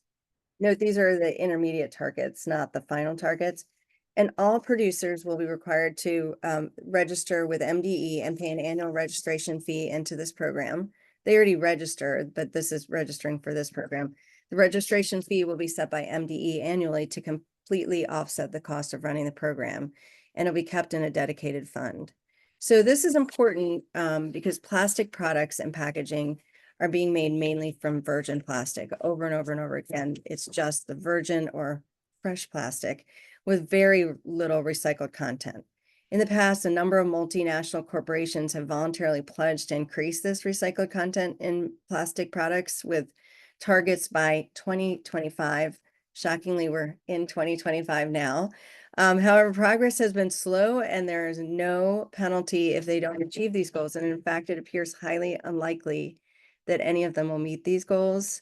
And in fact, some are even walking back those commitments to reduce plastic waste. And there's very little incentive to reach the targets because recycled plastic is more expensive than virgin plastic. I think that's really important because that's in contrast to recycled glass and aluminum, which are cheaper. The recycled glass and aluminum are cheaper than virgin materials. So they already have a built-in incentive to recycle and to use post-consumer recycled material for the glass and aluminum. So just to sort of wrap things up here, I think it's safe to say that we all know we have a plastic pollution problem. And I saw this firsthand when I had the pleasure of joining hundreds of volunteers several weeks ago to sort through the dumpster of trash collected by Mr. Trash Wheel. If you've never done that before, it is a lot of fun. A little gross, but a lot of fun. And then Mr. Trash Wheel picks up trash in the Inner Harbor. We sorted about 90% of the one dumpster and counted 2,938 beverage containers in that, which included 1,973 plastic bottles. We had 6,669, yes, we were counting, plastic wrappers and 691 foam containers and packages. So to add some perspective on these numbers, 160 dumpsters of trash were collected in 2023. That would represent over 500,000 beverage containers in 1 year and over 1 million plastic wrappers just in the Baltimore Harbor. So we really need to pass both of these bills. They work together, and we need to pass both of these bills to stop the litter. Yeah, that's great. Thanks for That's the this. bill I have. Yeah, thank you for those stats. And we do have some questions. If you have a minute, I want to ask you some live here, and Martha can join back in if she'd like. More about strategy here. So, we understand that the bill has been brought up in years past. It didn't pass in the past. What's going to be different this year? What do you need from the attendees and the community? And also, how do you plan to withstand the pressure from the petroleum industry, who's likely in opposition to this? Wow, that's a big question. So we have made progress on this bill over time, and I can have Martha talk about it. I think people are understanding more and more the problem with plastic. I think the same conversations happening with the PFAS bills, et cetera.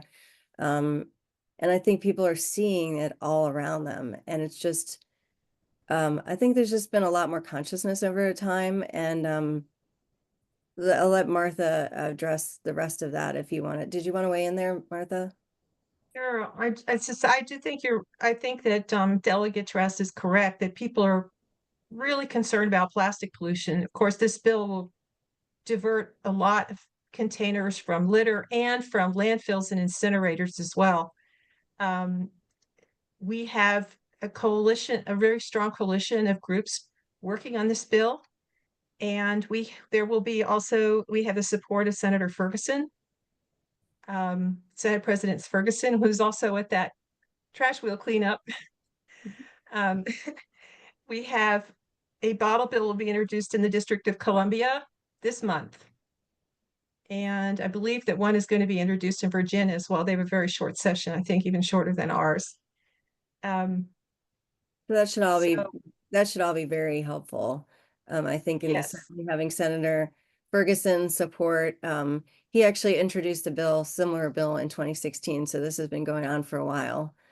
And this one has been under development and taken into account a lot of the new bills, including those in Canada, where they've revised their bills or new ones in Europe. And I think that the main opponents are actually the beverage companies, not so much the petroleum, fossil fuel people, but the beverage producers. The beverage producers, the waste haulers who will lose materials to the bottle bill, and sometimes the retailers are not excited about having to take back these containers, although as you could see from that technology, it's come a long way since the early days, especially that bag drop, which is extremely convenient. Just put all of your beverage containers in one bag with your personal barcode, and the refunds turn up in your account. But we feel that if one of the great things that's happened is that the last year, both the Maryland Municipal League and MACO took a neutral stance, and we have growing support amongst municipalities. I think it's important to understand that over the years, different bottle bills have been introduced. And this one, there's no responsibility for implementation or enforcement from local governments. They just save money because the beverage companies are collecting the beverage containers and paying for the recycling. And they're not having to pay for landfilling the 3/4 of containers that are getting collected now. So it's a no-brainer. You're just saving money and losing the litter. You will see us circulating on opening day on our t-shirts, Maryland Bottle Bill t-shirts, cash for trash and lose the litter. And that's what this is about, losing the litter. So we think we have momentum, and we're really looking forward to this session. We've had good hearings. We would like to see someone signal that we could have a vote. That it's never actually failed. It's just not gotten a vote yet, but we're hoping for the vote this time, and we're really glad that we have Senator Brooks also on the Senate side, so we have both bills, and this was pre-filed, so we hopefully will get an early hearing. Great. Well, thank you so much, both of you. Thank you, Delegate, for your persistence and your commitment on this issue. It's a really important one for you and for the community of Maryland at large. And so thanks for bringing it forward again. And we hope that this year will be different as well, and that we get a vote. And if you have any more trash wheel cleanups, Mr. Trash Wheel cleanups, let us know. I think we get a lot of supporters from the attendees here.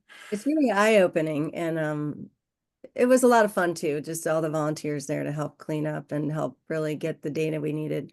Anyway, thank you so much for having us, and we'll look at the questions in the chat. Yeah, you can always tell when you have Yeah. a big impactful bill with the number of questions. So if you wouldn't mind heading over there and helping to answer, that'd be great. Sounds good. Thank you so much. Thank you. And we're going to move on to Delegate Ruth, our next speaker today. Delegate Ruth represents District 44B in Western Baltimore County and has served in the Maryland House of Delegates since 2020. A committed environmental advocate with a perfect Maryland League of Conservation Voters score, she is focused on bold action to combat the climate crisis, regulate PFAS chemicals, reduce waste, and overall protect Maryland's natural resources. Delegate Ruth, I'm really excited to have you here with us today and for taking time out of your weekend to join us. You've got 4 bills that you're going to talk about today, which I'm really excited to hear about. And I'll just note that Senator Brooks was here earlier. I think you saw and talked about the pesticides and PFAS bill slightly, but because of his bad internet connection, you may hit on that again a little bit. So turn it over to you. Great. Thank you so much, Matt. And I have 4 bills to cover and 20 minutes to do it. So I'm going to set a timer and hope I can. Oh, well, now my timer's, there we go. It's working now. Okay. Hope I can do that. So I'm going to start with the climate lawsuit authorization bill, and Jamie DeMarco is here. If anybody has questions, he can help answer those. So we know the oil and gas industry knew about climate change. They've known about it, really, evidence shows, since back in the 1960s, and they really lied to conceal it. Their own scientists warned them as far back as 1977 and repeatedly warned them of the consequences of their product. And we're now seeing those consequences. And so Maryland taxpayers shouldn't have to pay for the consequences of those actions. So this is really a fiscal responsibility bill. It's about holding bad actors accountable.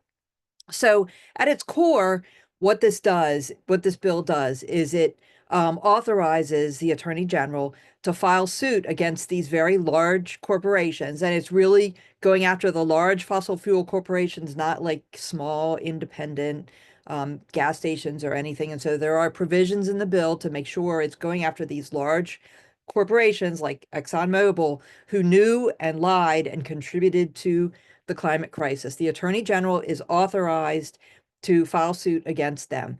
And that's a bill that we've had in the past. What's new this year is that we've also added a climate change mitigation fund, so that if there are any settlement funds or judgment funds coming into Maryland, those will go into that mitigation fund.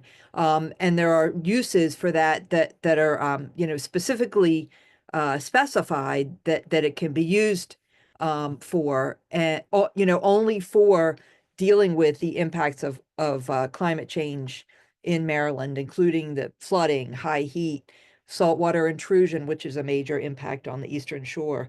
And there's also a Climate Change Mitigation Advisory Council to advise on equitable distribution of the funds, and that the council doesn't actually start unless there are funds coming in. But once there are some funds coming in, then they will do some analysis and provide some reports. That's basically it for that bill. We hope to be able to move forward. Oh, and just to quickly address, my understanding is that this does not conflict with the Renew Act, and Jamie may want to address that as well. And so I saw Jennifer. Just to say quickly, yeah, this does not conflict with the Renew Act. The Renew Act makes polluters pay legislatively. This makes them pay through litigation. Vermont has passed legislation like the Renew Act, and they are also suing fossil fuel companies. So Vermont is doing both. Maryland can do both. These are bad actors. We should make pay in every way possible, including suing them. Thank you so much, Jamie. All right, next bill. So you saw Senator Brooks earlier talk about this bill. I'm really fortunate to partner with Senator Brooks on this bill. He did have a poor internet connection. So I'm just going to address a few things about this bill. PFAS, and you heard Senator Love also earlier talking about PFAS. These are forever chemicals. We know that they're called that because they persist in the environment. They also persist in our bodies. And it was a study that was just done at Hopkins, looking at, they tested 42 different people from around the state in different geographic areas of the state. Every single person they tested had PFAS in their blood. So it's really, that's a small sample, and I think they hope to expand that, but other testing that's been done in other places weighs that out, that it's really a huge problem. They're really widespread. They have huge health impacts. They can cause kidney, testicular, prostate, breast cancer, birth defects, developmental damage in infants, childhood obesity, thyroid disease, high cholesterol, impaired immune function. So these are really bad things. And so there are pesticides in Maryland. As Senator Brooks said, there are 66 PFAS in a little over 1,091 registered pesticides in Maryland. And And so these are used in agriculture, sprayed on our food crops, sprayed on grains, which are food. I like to say food for our food, those of us who eat meat. So they're getting into our bodies through that avenue. They are also potentially impacting farm workers through contact, which is another big avenue. But besides agriculture, we're also using these in schools and hospitals and daycare centers. And so, you know, hospitals, and we want to make sure, and so that's another place where it can really be impacted by contact. And you know, so we want to get these out. And one of the big problems with PFAS and pesticides is we don't have the capability of really testing for all of the PFAS that are out there. And we also don't know, there's been some concern about it leaching from containers. This bill avoids that because it doesn't require any testing. And so it avoids the problem of leaching from containers. It avoids testing problems. All it says is that if any pesticide contains a PFAS chemical, which is defined as one fully fluorinated carbon atom, then that pesticide cannot be used. And so this provides a phased in approach so that we are first getting rid of it in those most sensitive places that it's being used: schools, hospitals, daycare centers, mosquito spraying, and also residential lawn care. And then that's June 1st, 2026. And then June 1st, 2027, the Maryland Department of Agriculture can no longer register pesticides in Maryland containing one of these PFAS chemicals. And then by June 1st, 2028, the PFAS pesticides may no longer be used anywhere in Maryland, including in agriculture. That gives agriculture several years to phase these out, to find alternatives. There are plenty of alternatives. As noted, only about 1,000 of the 14,000 pesticides registered in Maryland contain these 66 PFAS chemicals. So that leaves nearly 13,000 other PFAS. There are alternatives available.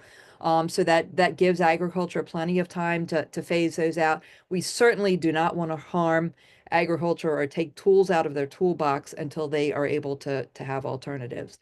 Bonnie, did you have anything you wanted to add to that? Delegate Ruth, I think you've covered it very well.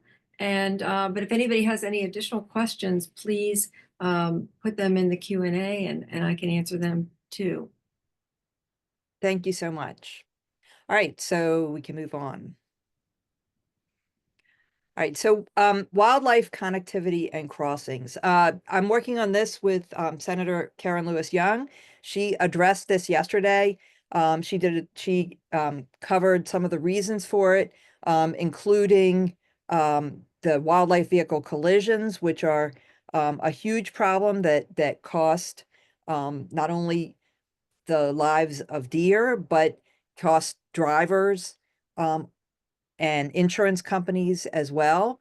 And so I'm going to talk a little bit more about why this legislation is important from a natural resources perspective. So our highways divide habitats, including for some endangered species in Maryland. And where highways divide habitats, it makes it difficult for those species to find mates, to find food, and to migrate for those species that do migrate. So it really impacts the survival of those species, in addition to potential wildlife vehicle collisions. So it's not just an ecological priority, it's necessary for sustainable growth as well. And we have had, over the last 2 years, we've been working on this with a large coalition, a broad coalition, which includes several legislators, state agencies, particularly the State Highway Administration, Department of Natural Resources, and a number of non-governmental organizations, including Wildlands Network, which has done a lot of work organizing this coalition. And Misty Booz from Wildlands Network is on here as well. And if you could pop her up, I think she can have a couple minutes when I'm finished here. So we had a the bill that we had last session passed the Senate, and Senator Lewis Young talked about that yesterday. We didn't get it passed in the House, but what we did do is we were very successful at bringing this issue up to the fore and having these great discussions about it. And as a result of that, the State Highway Administration worked with the Department of Natural Resources. They applied for the Federal Wildlife Crossings Pilot Program, which was under the Infrastructure Investment and Jobs Act. I got that backwards. And so we just found out a couple of weeks ago that Maryland was awarded a grant of $387,424 to begin the work on this. Obviously, creating wildlife crossings, there's going to be a need for funding. This grant is really to create a statewide plan and identify priority locations as a beginning to this work. And so we're going to need more funding for this work, including state level funding. And we have done a lot of work looking at potential funding sources. Senator Lewis Young really did a lot of research, and she and her staff came up with a list of funding sources. But this session, with the budget issues and everything else that's going on, our focus is going to be on planning, coalition building, and securing stakeholder support. And in future years, we hope to come back and create a sustainable funding source for this. So what we are doing in this bill is really laying the groundwork. Senator Lewis Young yesterday talked about some of the provisions. I'm going to talk about two. The first one is that we are codifying the coalition that's already been working on this for 2 years to bring stakeholders together. So this legislation will formalize the coalition's role. The purpose of this coalition is to share data, resources, expertise, get everybody in the room working together to work on this issue, to protect wildlife and to protect drivers from wildlife vehicle collisions. And we tried to not be too prescriptive in this bill. In that coalition, it designates SHA and DNR to create that coalition and develop the mechanisms for that coalition. The second thing that this bill does is it establishes a wildlife connectivity fund, which would be a place for any funds coming in to go where it can be dedicated to this work. As I said, we don't really have a funding source in this bill, except that it does require the Department of Natural Resources to work with the MVA to, if possible, to add that as a checkbox on the registration to donate, and also to set up a website where people can donate. We expect to get a little bit through that, but not enough to really fund it. But by creating this fund, creating the purpose for the fund, and creating the coalition to manage the process, we hope to lay the groundwork. And Misty, I think you wanted to add some information. Yeah, thank you so much. I'm honored to be here as a member of a broad coalition representing organizations from around Maryland and throughout the country who are really excited to see this advance in wildlife crossing legislation in Maryland. And as Delegate Ruth just highlighted, wildlife vehicle collisions are a really urgent issue throughout the East as well, especially in Maryland. And these accidents not only threaten wildlife, but they're putting human lives at risk every year as well. And we know the research shows that wildlife crossings can really help reduce those collisions. They can protect endangered species, and most importantly as well, they can save us all money, which we need really badly this year. So this legislation is really crucial for preserving our natural heritage and making everything safer in Maryland. So I would encourage everyone here to contact your representatives, voice your support for this initiative. That will really help ensure that the issue is top of mind for legislators when the session opens. And I also invite you to sign up for the Wildlands Network listserv, and I'll help keep you updated on the most important times to raise your voice throughout the session to help this legislation move forward. I'll go ahead and share that link in the chat, and I'll be happy to answer any other questions as well. Thanks, Delegate Ruth. Thank you so much, Misty. And, I just wanted to reiterate that this is a long-term project. We're talking about ultimately building infrastructure, and that's going to take years to do, but we are working on laying the groundwork and taking the first steps to move forward on that, and laying it in a sustainable way so that future administrations will continue the work as we go forward, because it's years/decades to do that. Next slide. So the last thing I want to talk about is Senator Brooks and Delegate Terrassa did a great job of addressing the problem with single-use plastics. And so I'm not going to get into that. And I think everybody on this call already pretty much understands how single-use plastics are a problem. And so I have a pair of bills really aimed at creating choices for Marylanders to help reduce single-use plastics at the front end so that we don't have as much at the back end that we have to recycle, because we can't completely solve the problem by recycling alone. We have to reduce as well. Senator Brooks is the Senate sponsor for one of those bills, and he addressed that, so I'm not really going to get into that. But that's the bill that requires water bottle refill stations in new construction where water fountains are already required under the International Plumbing Code, and also new this year renovations as well.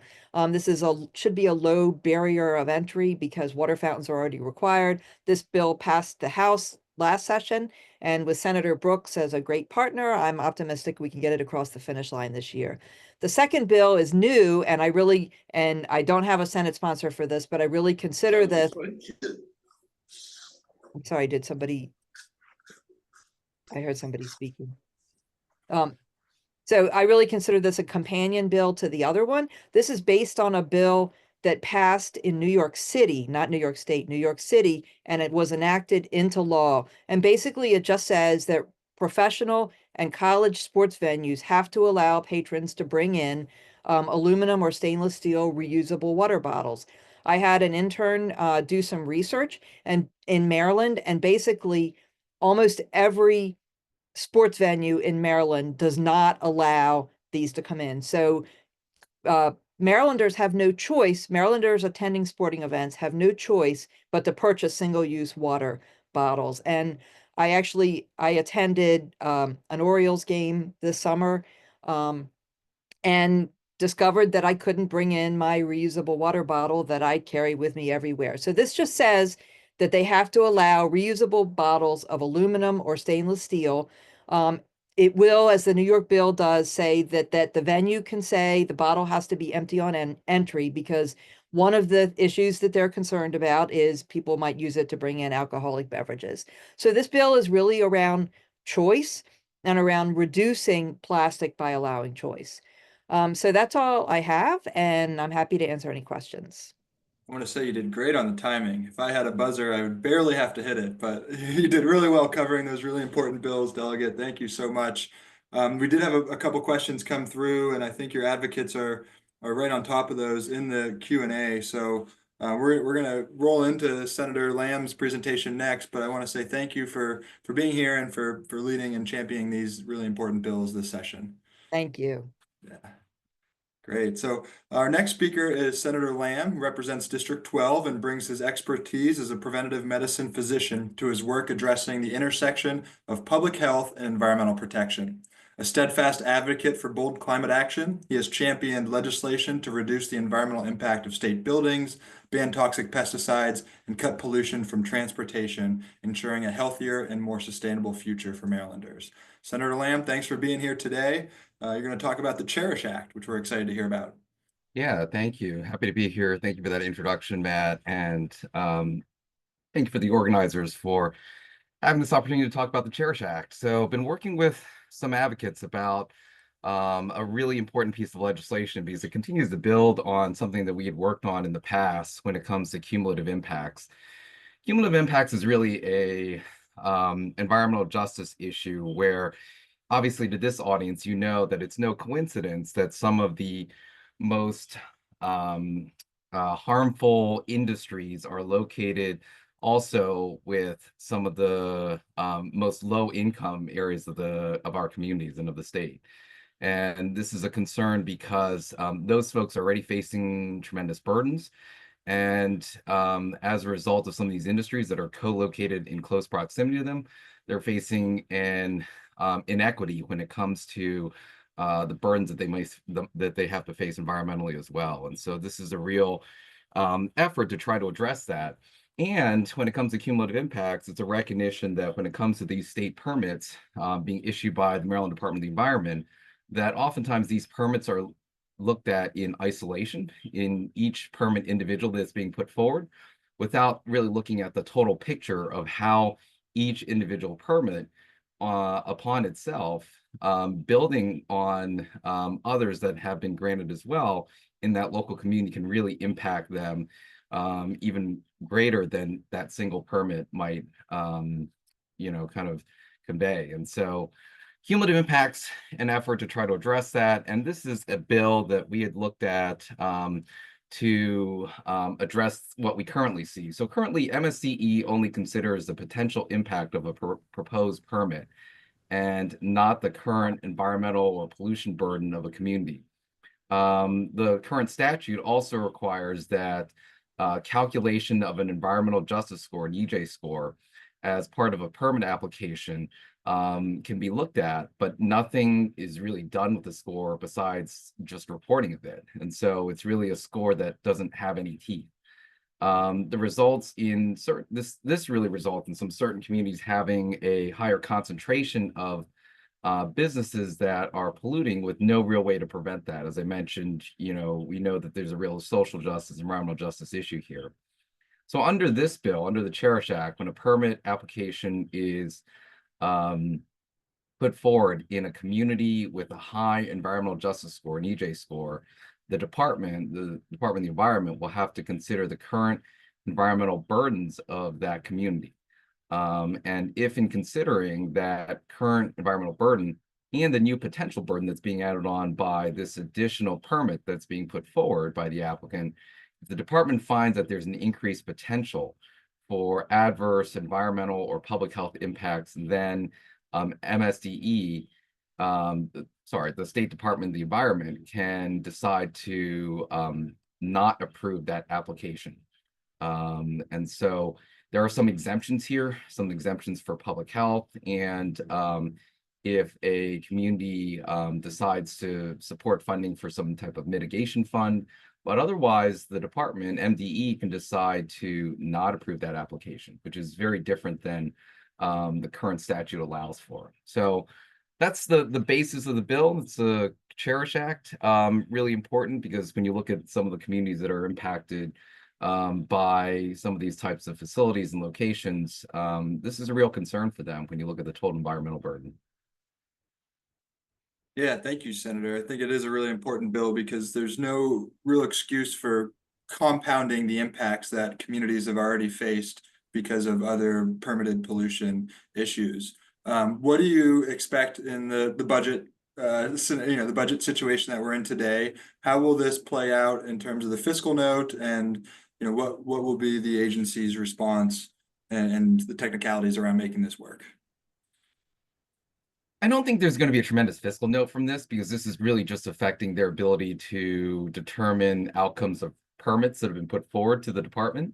So, they should be able to handle this under their current workload and effort. I don't know how the support of the department may be. I think we're having conversations with them now to see if this is something that they can be open to. I think the department does value the EJ score, right? So they do recognize that there is importance and a value in having an environmental justice score being determined. And there's continues to be efforts that are at play with the State's Commission on Sustainable Communities and Environmental Justice. This is really just the next logical step for them to be able to account for the score itself in determining how these permits are approved or not. And so, I hope that there'll be a natural inclination to allow them to actually take this into account and, give the EJ score a little bit more momentum when considerations are being made. But, we'll see. We're still working with the department on that. Yeah, no, that's great. And while we have a captive audience of nearly 150 people here today from around the state, how can, the community members who may be in these communities that are impacted or have, high EJ scores, how can they help benefit this effort and, really just get involved? Well, we encourage any supportive testimony, right? And I know oftentimes for these communities, it can be difficult to make their way down to Annapolis. I know on the Senate side, there's an ability to do some virtual testimony on a limited basis, but otherwise would encourage people to submit written testimony too if they can't come to Annapolis. But we know that this has broad interest amongst many communities across the state. And we're back in progress here. So Senator Lamb, thank you so much for your work on this and for taking your time today to join us and to discuss this important bill. Cumulative impact is one of those things that we hear a lot about, we talk about, but the policies and the mechanisms to actually consider it and use that in decision-making, I think is lacking. And so this would be a great effort to bring that up to the forefront of the decision-making that we see. Great. Thank you, Matt. Yeah, thank you. All right. I just want to remind everybody, please keep using that Q&A feature. We've got a lot of good questions coming in, and the advocates and legislators are doing a great job at answering those questions. And I also want to remind you too that there are action alerts that are being put into the chat following each of these presentations. Simply change the subject line of that action alert, and you can email your legislator today, urging them to support the specific legislation that you're interested in. So thank you to the organizing team for helping to make that happen. And we're going to roll right into our next sponsor, who I think needs a very little introduction, but I'm excited to give him one. This is Delegate Stein, representing District 11B in Baltimore County, and is a leading voice on environmental issues as a longtime member and the former vice chair of the Environment and Transportation Committee. With a perfect Maryland League of Conservation Voters score and recognized as a green champion for a number of years, Delegate Stein has spearheaded impactful legislation on emissions reductions, clean water initiatives, wastewater resilience, which we'll hear about a little bit today, and continuing to advocate for the protection of the Chesapeake Bay and a sustainable future here in Maryland. So Delegate Stein, thank you for being here. We're really excited to hear about what you're working up for this session and how we can support you. Great. Well, thank you. Thanks for that nice introduction. And it's great to be with you today. Thank you. Thank you for the invitation. And so I'm going to be talking about two of my bills. One is climate related. The other is clean water, is Bay related. And so I think Kristen Harbison, who's the great political director for League of Conservation Voters, is on as well. So she'll be helping me at least with the first one. So the first one, we have a good name to describe the sort of the bill focuses on coal, but we know that from a public health point of view, the dust from coal is significant and is it's particularly negative to surrounding communities. And there's been a lot of debate and discussion about, the impact, especially in South Baltimore, and, which is a very high level of asthma. So it's called the Coal Dust Cleanup and Asthma Remediation Fund. So the idea behind this is that we will, any coal that comes into the state that is used for export or for power generation within the state will be subject to a $13 per ton fee. And most of the coal is actually exported. So the large majority of the revenue that's generated would not be paid by Marylanders, and which is one of the benefits. But the biggest benefit is that it would generate about $300 million a year, which would be used for climate programs, for mostly climate mitigation programs. And by that term, that means reducing the impacts of either reducing greenhouse gas emissions or the actual impacts of climate. So a certain amount would be allocated for making homes more energy efficient. A certain amount would be focused on making buildings, including commercial buildings, more energy efficient and more green in terms of their sources of power. Certain amount would be allocated for mass transit. And also there would be an amount that's allocated to help with asthma remediation among communities that have been hard hit by the impact of coal. And also, I forget how much, $1 or $2 million a year for public information campaigns to better alert communities and the public about the concern of climate change. So This is a bill I'm putting in with, strong environmental support. League of Conservation Voters is taking the lead on it. And if Kristen is here, I would like to ask her to jump in. Yeah, she is. And Sorry, I'm here. Yeah, so if you want to add to what I've said, and that would be great. Yeah, we're delighted to be able to work on this bill. And I have very little to add in terms of substance of the bill from what Delegate Stein offered. Obviously, he knows the bill inside out. He's been working tirelessly on putting this bill together. There was a similar bill that we introduced last year, and we've really looked to this one. From the conversation we had last year on the fossil fuel transport fee, we really significantly adjusted it to reflect some of the concerns that had been raised. But one of the things that this fee is based on a similar fee that is already the state already has for oil transport. And that fund is meant to go towards any potential future oil spill cleanup. We don't know that there will be oil spills.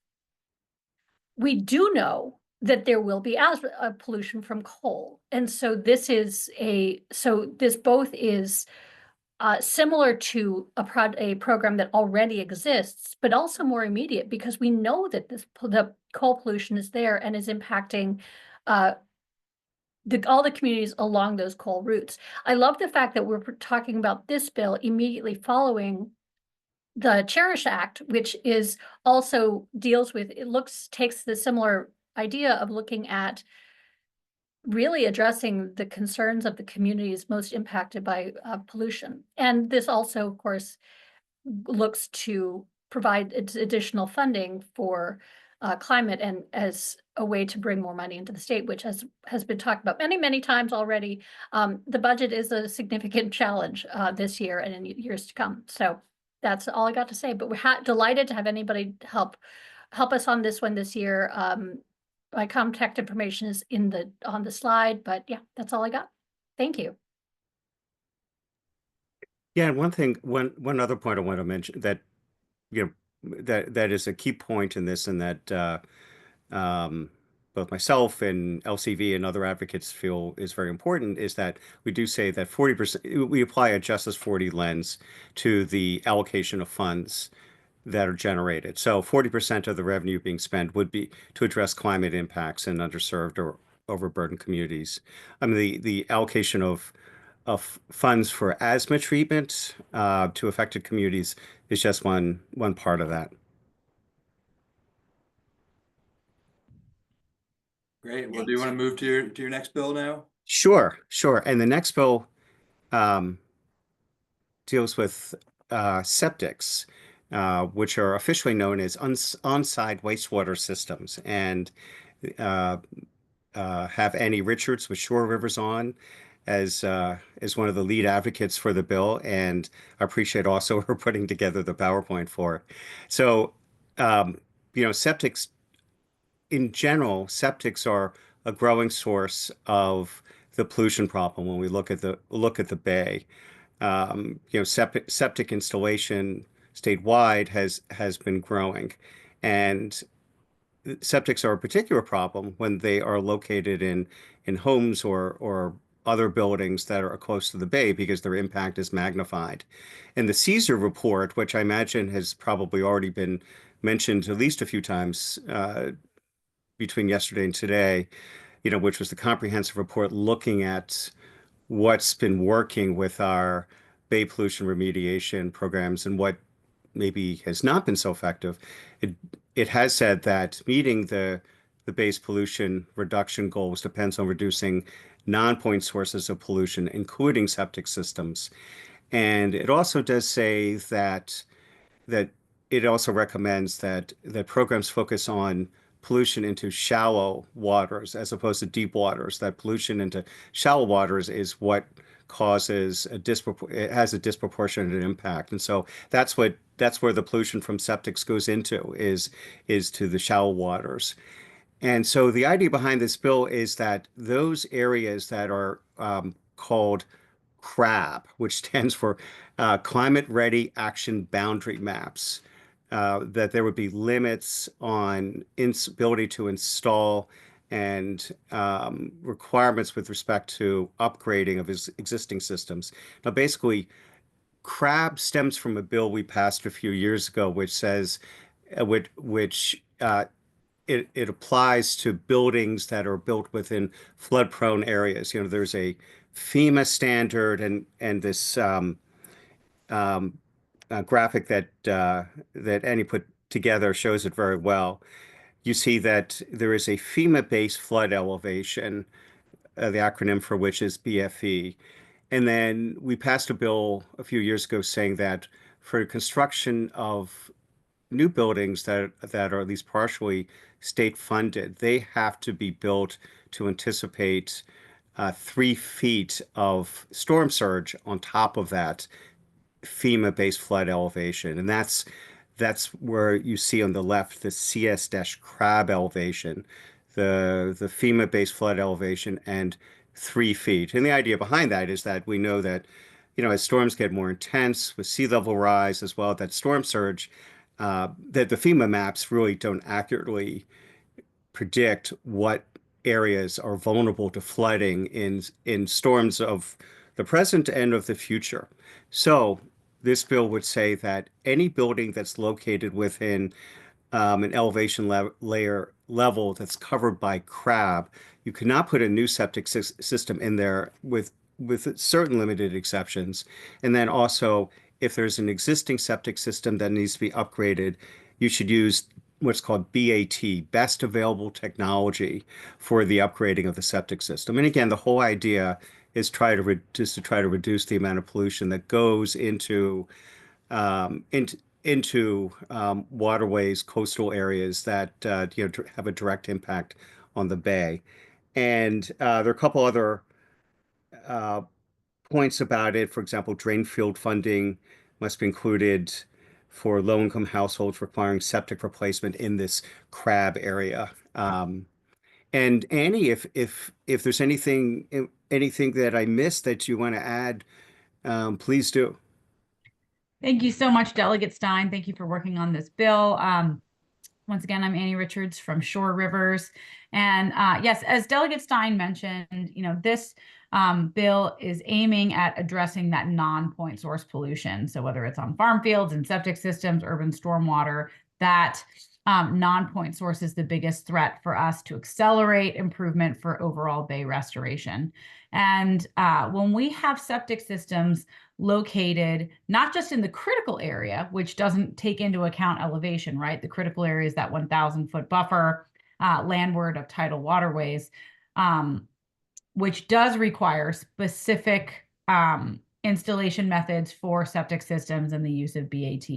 We want to look more at the floodplain location, because when these septic systems are inundated by a tidal surge, a stormwater surge, sea level rise generally, then not only is there nitrogen going from that drain field into our waterways, but there's an enormous amount of phosphorus that will leach as well.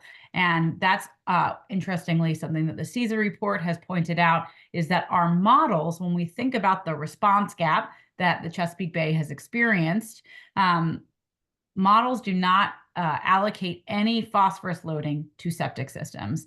And, you know, that is something where there have been tests that have shown phosphate leaching from septic systems. And certainly when a septic system becomes inundated by a water system, then you have this huge phosphorus pulse that goes out into the waterway, which has really significant impacts. And then this is also, of course, a human health issue, and it is particularly impactful to low-income households. If we were to back up one slide, I'm not sure if that's possible, you could see a graph that shows just how many septic systems are located within a flood-prone area.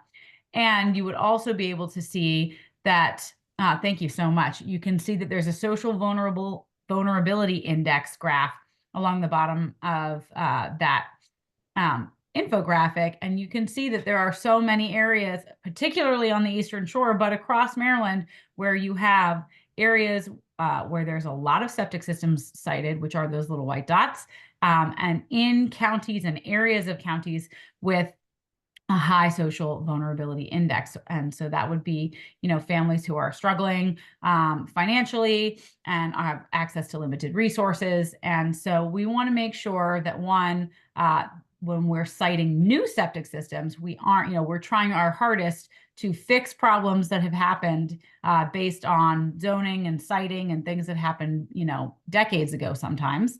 And this bill will seek to prevent new problems from being created by making sure that we're siting septic systems more responsibly out of the floodplain wherever possible, and that we're giving families access to funding to make the upgrades they need.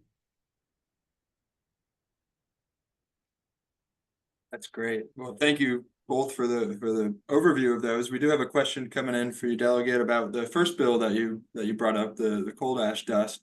And this comes from actually somebody who's worked in a coal power plant and has experience actually, inhaling the dust and coming home covered in it and so on.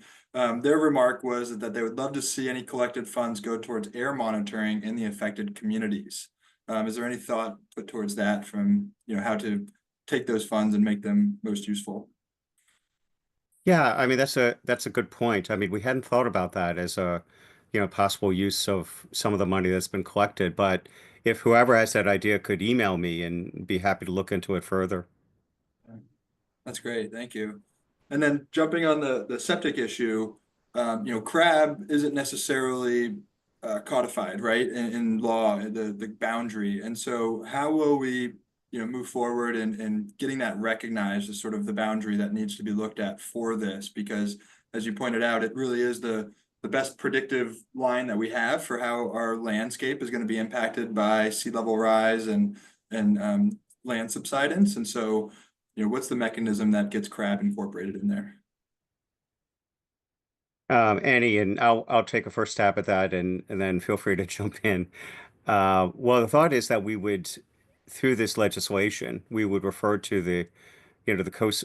CRAB stands for the CoSmart Climate Ready Action Boundary Maps that have been created by Maryland agencies, and so that we would refer to them in that way, codify them, so and since they're they're available online, these particular boundaries and boundary maps, that it would be, people could easily refer to them to figure out if they're in property that is affected by CRAB. And Annie, if you want to add anything to that. Sure, I'd love to, Delegate Stein. Matt, I'm sorry, my computer froze as you were mid-question, so I didn't get the full. Yeah, the point being that the CRAB, the Climate Ready Action Boundary, is the defining area here, and it's not necessarily codified yet, but understanding from the delegate, that's what this bill will do, is help to codify those maps and use them moving forward. And so the concern was just, without them being codified, how could that be sort of regulating in this case? But it sounds like the bill is designed to do that. Yes, yeah, exactly. Yeah. So another question about septic systems. Many people using septic tanks and septic systems also have wells, and climate change is having a really negative impact on wells. Is there a connection from drinking water wells here, or do you see that this overall effort will also help protect those drinking water wells that may be in the same area?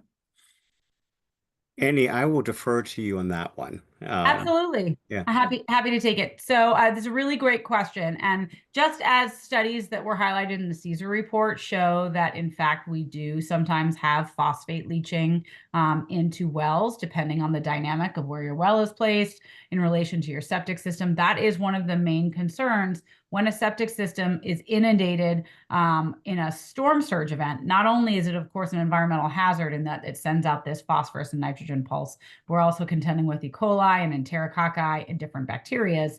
And those, when all of the ground is inundated, when we experience a tidal surge, it's not just coming over the top of the land, it's also coming up from down below.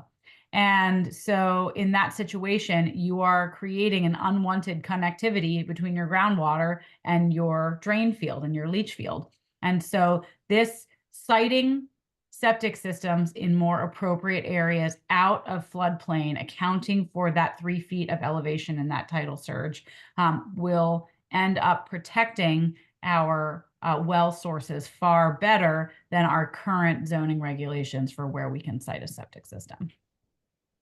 Yeah, no, I think that's a great understanding to have there, because most of the rural areas, you often get to the case where you have both a well and a septic system. And so thanks for drawing that connection there. Well, this has been great. These are 3 pieces of legislation that we're really excited about seeing, or 2 pieces, I'm sorry. And you know, if there's any message you have for the advocates, anybody who maybe is on septics that would like to share their, you know, horror stories or anything, Annie, why don't you tell people how they can get involved?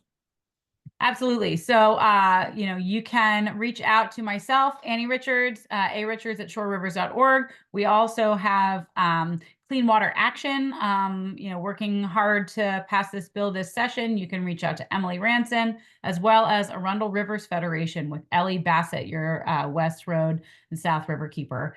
So emailing any of us, we can put our contact information in the chat. And please share this with your local representatives and ask for their support on this. That's great. Thank you both. Thanks for being here, Delegate, and thank you, Annie, for helping out as well. Thank you. Okay, our next bill we're going to move into is sponsored by Delegate Mary Lehman, and we're looking at, I'm seeing if she's with us here. We might jump to the next bill, who the advocate for Delegate Lehman's second bill is here. And so, quick introduction, Delegate Mary Lehman represents District 21, serving Prince George's and Anne Arundel counties, and has been a member of the Maryland House of Delegates since 2019. A dedicated environmental advocate with a lifetime score of 100% from the Maryland League of Conservation Voters, Delegate Lehman has championed legislation on synthetic turf transparency and is advancing efforts this year to address coal ash sites, promote and to ban the aesthetic pesticide use on state lands. And so if Delegate Lehman is here, we can bring her up to the screen. If not, we have Julie Atadio representing Safe Grow Montgomery today, who can talk about the next bill there. Oh, and Delegate Lehman, there you are. Thanks for joining us. Hi there. Thank you, Matt, for that nice introduction. Actually, Dean is with me on this first bill from the Potomac Riverkeeper, and Julie's with me on the next bill, just to clarify. Well, let's bring Dean on, and we'll start. We'll keep the order with the first bill, the coal ash sites. Okay, so am I doing coal ash first? Yeah, let's go with that. Okay, that's what I thought. Okay, so thank you so much. Yeah, so the coal ash is basically a remediation bill. It is back from 2024, which is when I introduced it for the first time. I actually learned about the extent of coal ash contamination in the state of Maryland at a Choose Clean Water conference back in 2023. So I brought the bill in 2024, went to Economic Matters, never voted on, but I think it's very important to clean up this contamination, which exists at approximately 70 sites that we know of all over the state of Maryland. So what is coal ash? For those of you that don't know, it is a waste product from the burning of coal in power plants, and it has contains a lot of contaminants and heavy metals, known carcinogens like mercury, cadmium, arsenic. It can get and does get in our waterways, groundwater, drinking water, and air. Obviously harmful to the environment and human health. And so where we are with this, and we knew this in 2024, that EPA was going to be issuing a new coal ash rule. It was overdue for that, and it did in fact happen. And in this sort of unspoken response, although they didn't testify at the hearing from our state agencies, was, why don't we just wait and see what the feds do on this? And so EPA published a rule in, I believe it was late May, early June of 2024. And so we are now modifying this bill to say the following specifically. It has 4 major provisions. So this EPA rule is we're going to require that MDE, with the new Trump administration coming in and probably not being super friendly to environmental regulations, the first thing we're saying in the 2024 bill is that MDE must promulgate the EPA regulations within 12 months, adopt it as state regulations. Actually, it was May of 2024 that this rule came out. And we have to do that because what we believe, and working with the advocates, we think there's a good chance that the new EPA will try to roll back a lot of regulations, or, including this one, and say, never mind, we don't mean to go forward with that. We're going to rethink it. And we don't feel like we have any time to lose. So first of all, we're going to say that MDE must promulgate that and adopt that regulation. We know that MDE planned to do that anyway, but we want to make sure that they do. And then MDE's plan is to then put out a more Maryland-specific version of the regulation, more specific than the federal rule is. So we're going to provide MDE with discretion to include in the new state regulations provisions that go further than the final federal rule to protect human health and the environment in Maryland, with specific targeted actions in locations where coal combustion residuals, that's what coal ash, that's the formal name of coal ash, where they have been used in Maryland. And then also expand the list of chemicals that EPA publishes, because they left out some of the more common chemicals found in Maryland, like arsenic, boron, cadmium, radium, and others. And then the third thing we're going to require is that MDE establish within 6 months its own statewide Maryland-specific rule, and that will be promulgated with input from MDE and DNR. And then we are calling for what we call like a community coordinating committee, because communities are impacted on the ground by coal ash. And so we're going to require that a community coordinating committee meet and share information at least twice a year. And it has to include members of actually impacted communities in Maryland, as well as local authorities and elected representatives. And finally, it would create a fee structure using a structure that was laid out in last year's bill, which was HB 245. And we're seeking to increase that fee. And that fee is going to be used for the monitoring and the cleanup. And with that, I'd like Dean to weigh in if I could, Matt.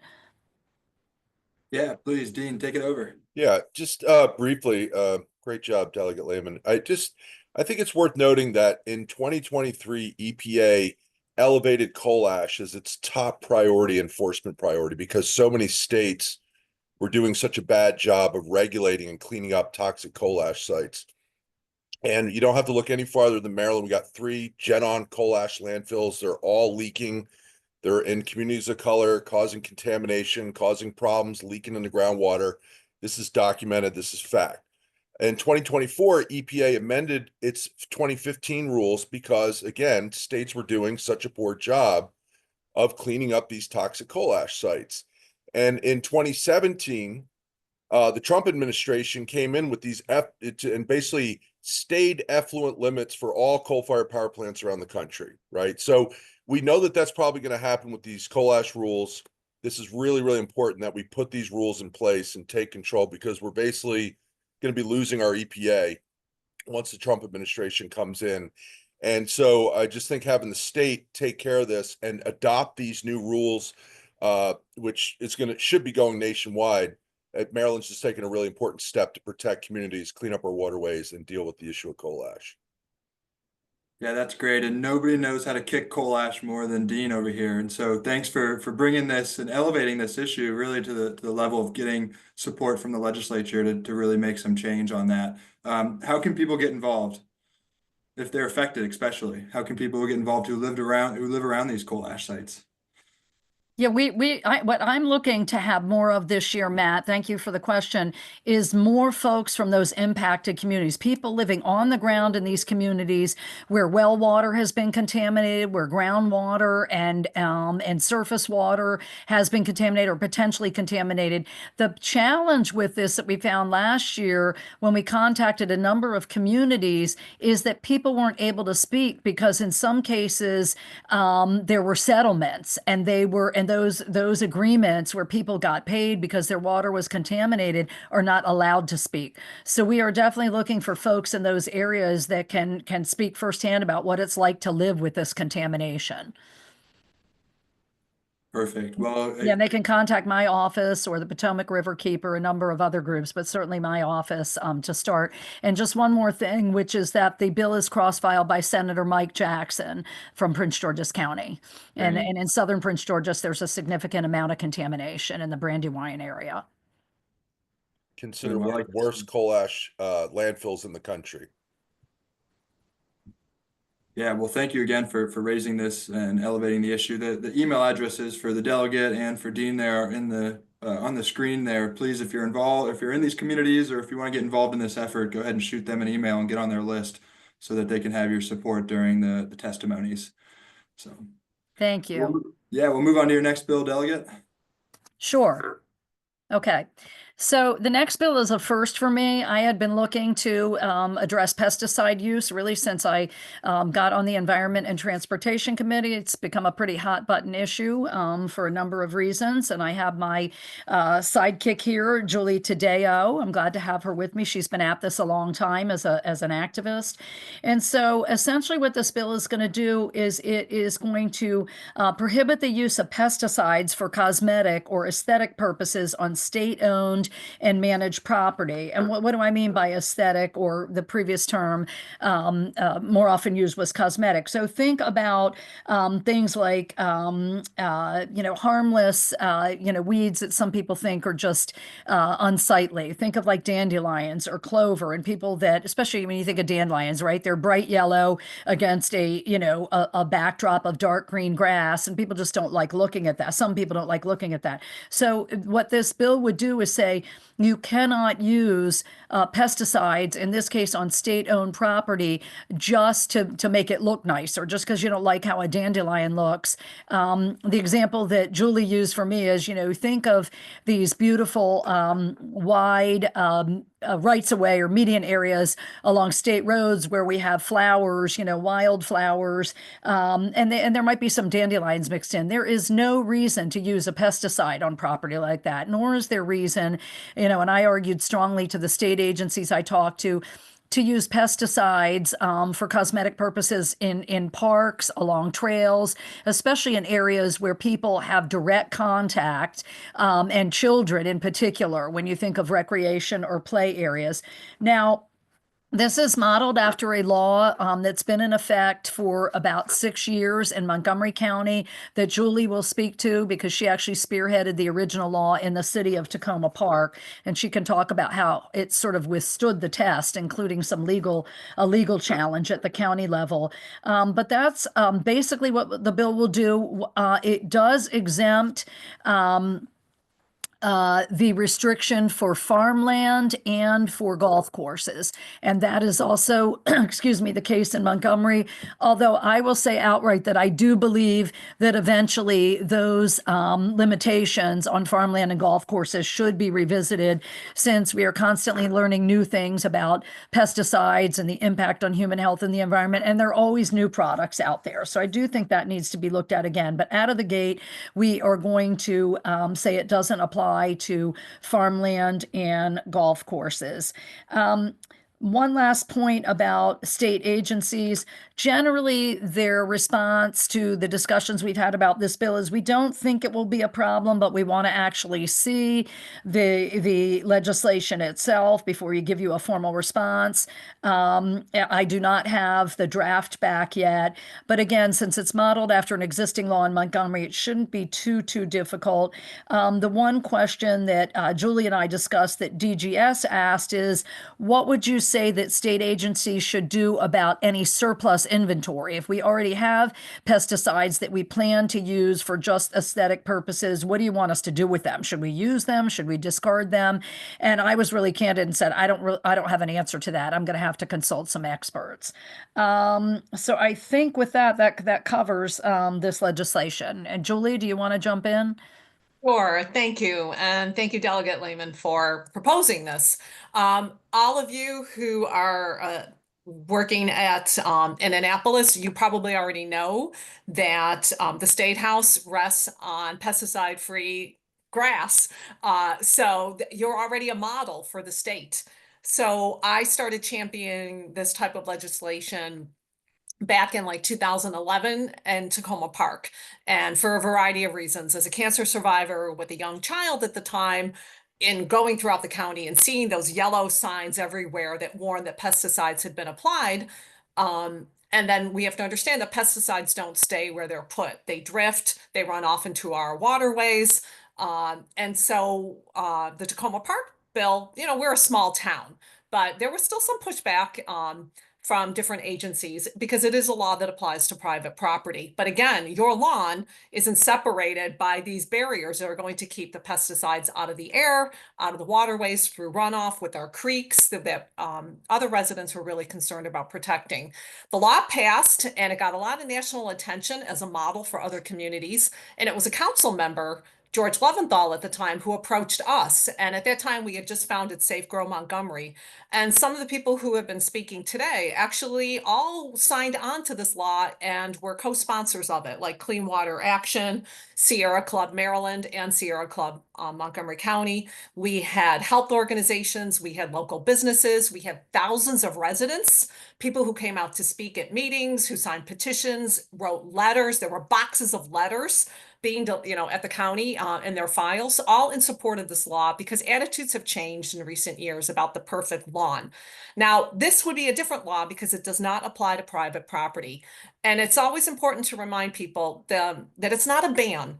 It's restricting the use of pesticides for that cosmetic or aesthetic purpose. It does allow for the use of organic pesticides that are listed with the Department of the Environment. So they have a list of things that they can use, as well as mechanical weed control methods.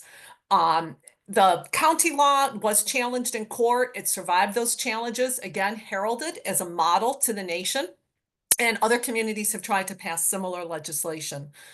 The state law, because it is only on state-owned property, it doesn't deal with private property, so it would possibly face less pushback. But the Farm Bureau has been, I will be honest, they have opposed this type of legislation, even in Tacoma Park, because of that slippery slope that they fear.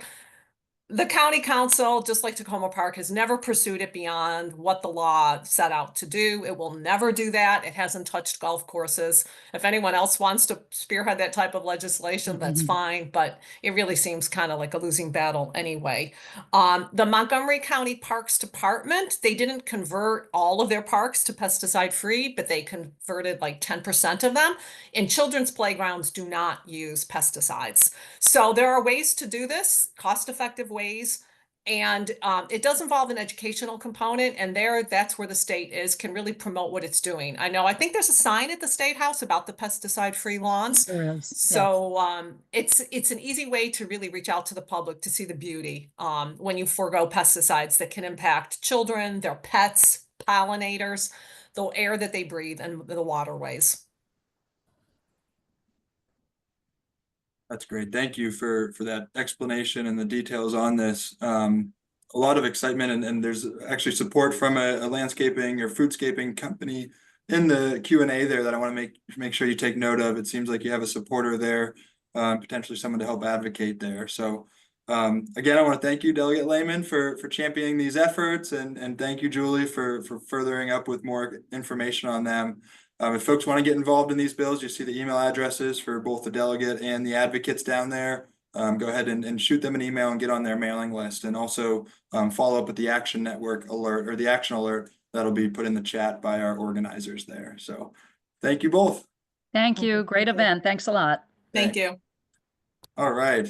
Our next presenter is Senator Mary Washington, representing District 43, and encompasses parts of Baltimore City and Baltimore County, and has served in the Maryland Senate since 2019.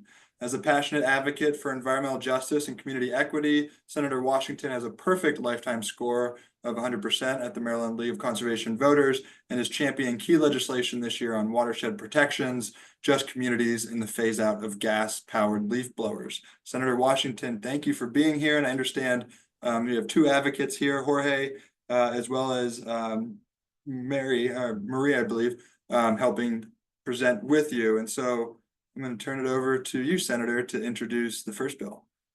Yes, I am seeming to have some problem with my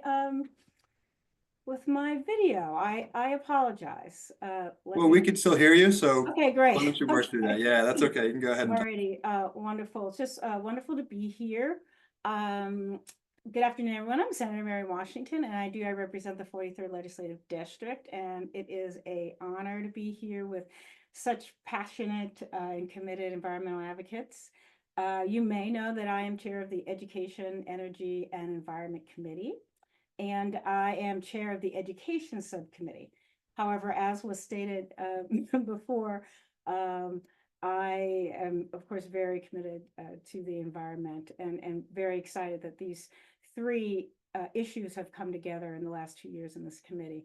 I'm also a member of the Chesapeake Bay Commission, and if you will allow me, I just want to remind people or educate folks who don't know that the commission was created in 1983, and that was when EPA orchestrated a Chesapeake Bay agreement between Maryland, Pennsylvania, and Virginia, and also DC, right?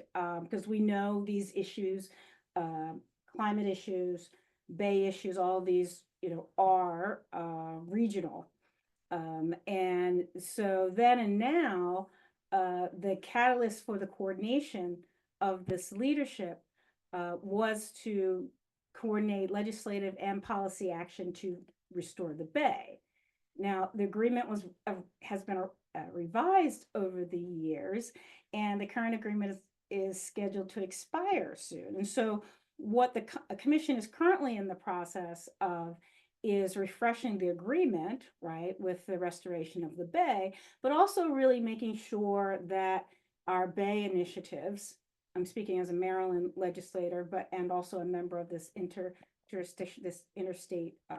pact, is to connect it with climate change. And that has those issues around climate change are not currently reflected in the goals. So we're really looking to do that. So I just want to put out there for all of you who are listening and who want to be a part of supporting us doing that, aligning both our Chesapeake Bay Agreement goals around climate change, but also ensuring that our Maryland regulations and laws are also both connecting the Bay, the health of the Bay, as well as the climate change.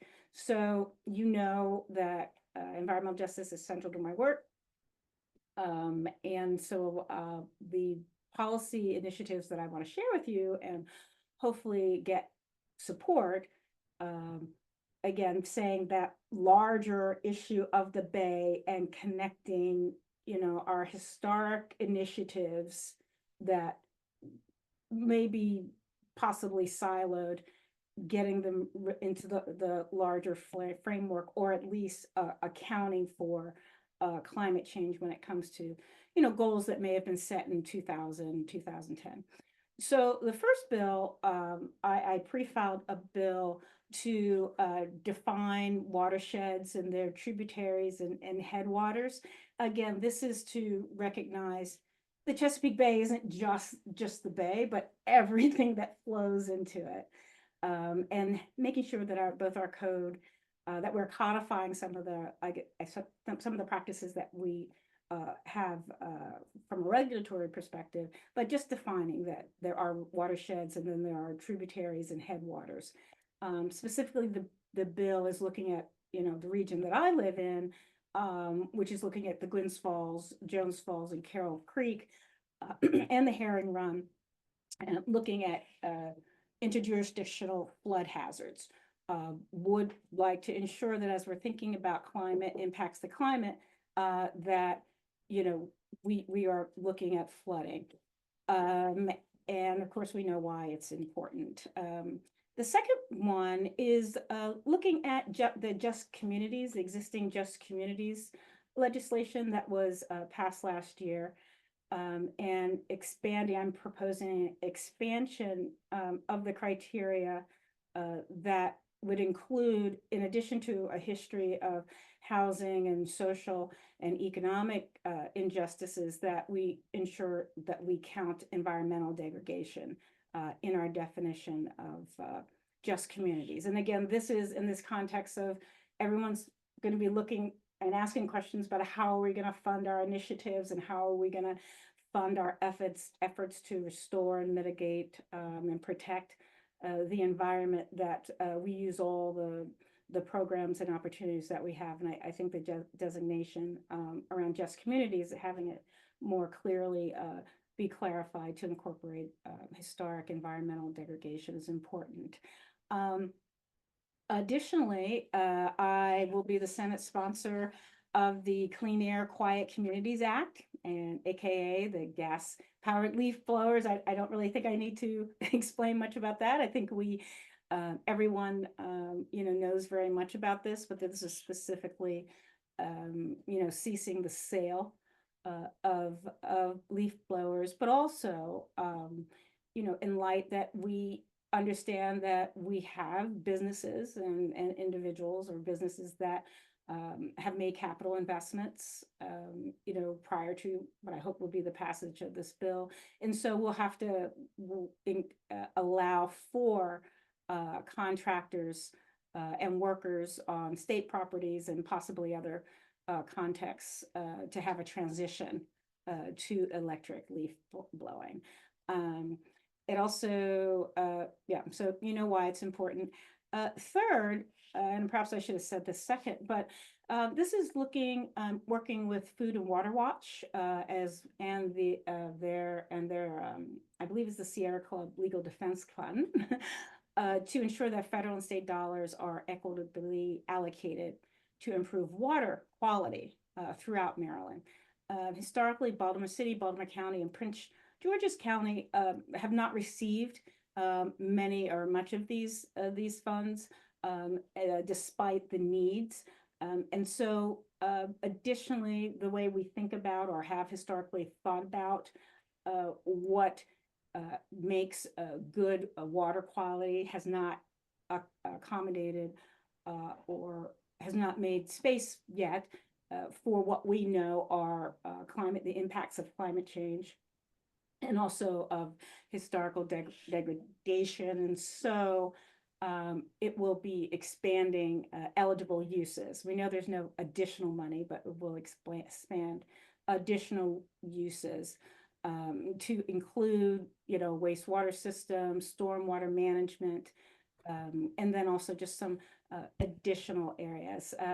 Additionally, would like to sort of reprioritize and state again the priorities maybe set forth in Justice 40, so that regardless of what happens in the federal level, that we are ensuring that the majority of funds meant to restore our environment is allocated and spent and used in those areas that have been historically most impacted.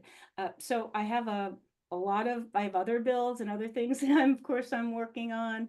I'm excited to be in this large group of people that care about these issues and having the opportunity to share my legislative priorities. I'm really excited to kick off the 2025 legislative session. If any of these bills are of interest to you, please reach out to our office.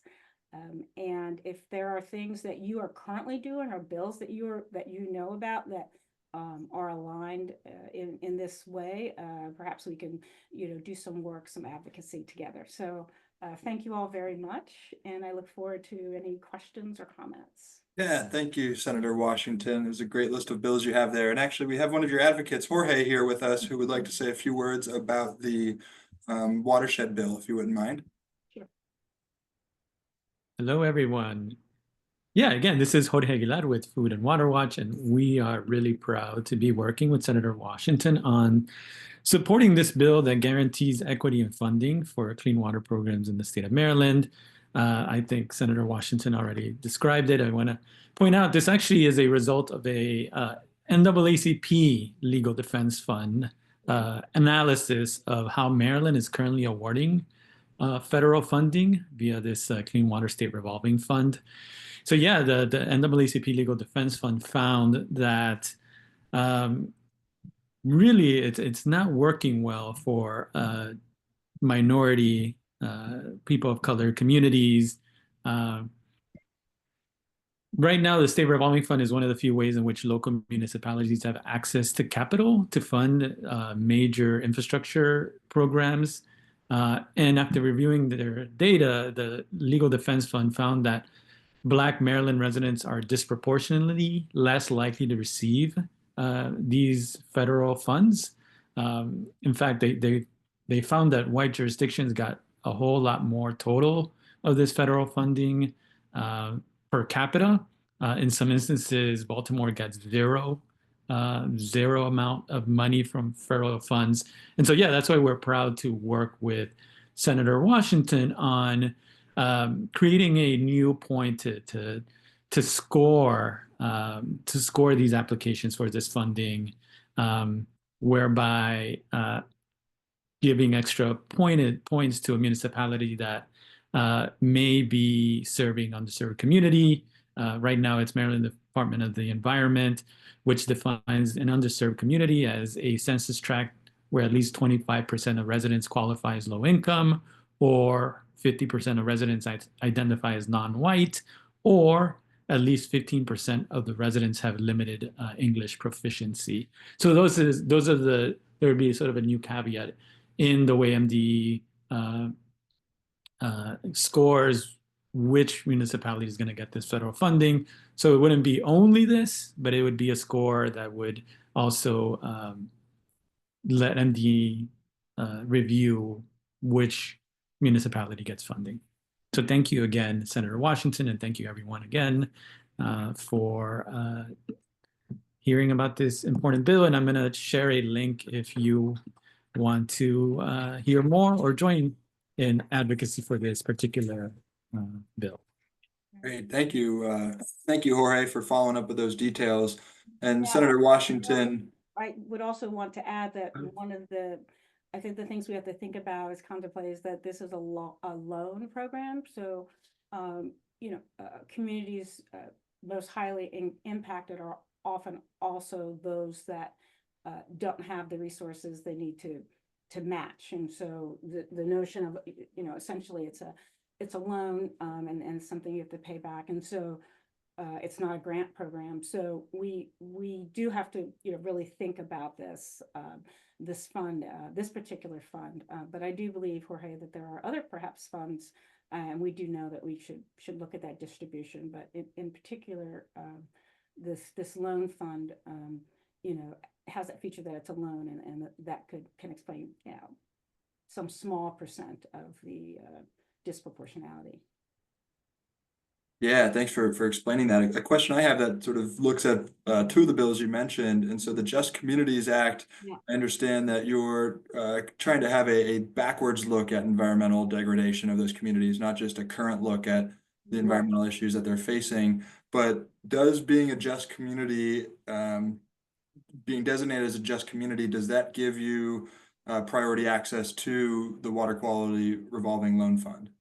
Well, these aren't all related, so let me just be clear. The Just Communities is a Department of or Housing and Community Development, and some of the focus there is looking at historic redlining. It's looking at a number of ways in which certain communities are not invested. I'm just saying that I'm seeing this as just another tool to provide a framing for how do we talk about and fund and target initiatives or capital and programmatic funds in particular areas. Okay. I just wanted to see if there was a connection there, but it sounds like that they're independent. Yeah. Yeah. Do you know what funds do go towards just communities, or what sort of access they get by being declared a just community? Yeah, so again, that has to be further clarified. This concept was developed, of course, by the agency as well as the executive, and the way the legislature reads it is that it's both. Well, those of you who work with housing knows that there are a number of designations that then certain funds or grant programs are prioritized and communities are prioritized and targeted based on their designations. This designation of just communities will provide or does provide an opportunity for the agency for housing or perhaps MDE or others to use this designation as a way to describe and target initiatives. Great. Okay, that makes sense. Yeah. Good. Well, that covers the bills that Yeah, you I don't had. know if anyone has questions about the watersheds. No, we don't have any more questions in the chat there. I do see Marie here, who was listed as one of your advocates. I wanted to give you a chance, Marie, if you had anything that you wanted to share about the bills. And you're on mute right now if you want to check. Sorry, unmuted, but then they muted me. So I just wanted to add, you know, as Senator Washington knows, I mean, we all are aware of the incredible annoyance of these things, but really noise pollution is a very serious adverse health effect, has a very serious health effect on us. It raises blood pressure, it causes cardiac events and things like that. Leaf blowers are damaging to the operator starting in just about 15 minutes at that decibel level. And for people who are around them who are not wearing any hearing protection, they can affect them as well. We talked about this a little bit longer yesterday, but just want to remind everyone that just 1 hour of use of a gas leaf blower is the equivalent of driving 1,100 miles in a car from the standpoint of smog forming pollutants. And gas lawn equipment actually produces more air pollution than all of our cars in the state, which is pretty stunning. And just 12.5 hours of use of a gas leaf blower is the equivalent of somebody driving for an entire year. So just cleaning up your leaves for a couple days on a weekend with a gas leaf blower puts out that much pollution. So it's really crazy how much damage these things do. And as Senator Washington did mention, you know, this is really about the state showing leadership in this area. And, you know, it can be done. University of Maryland has made the transition, many communities here. And actually there are about 200 ordinances across the country that have passed and been implemented. So this is doable.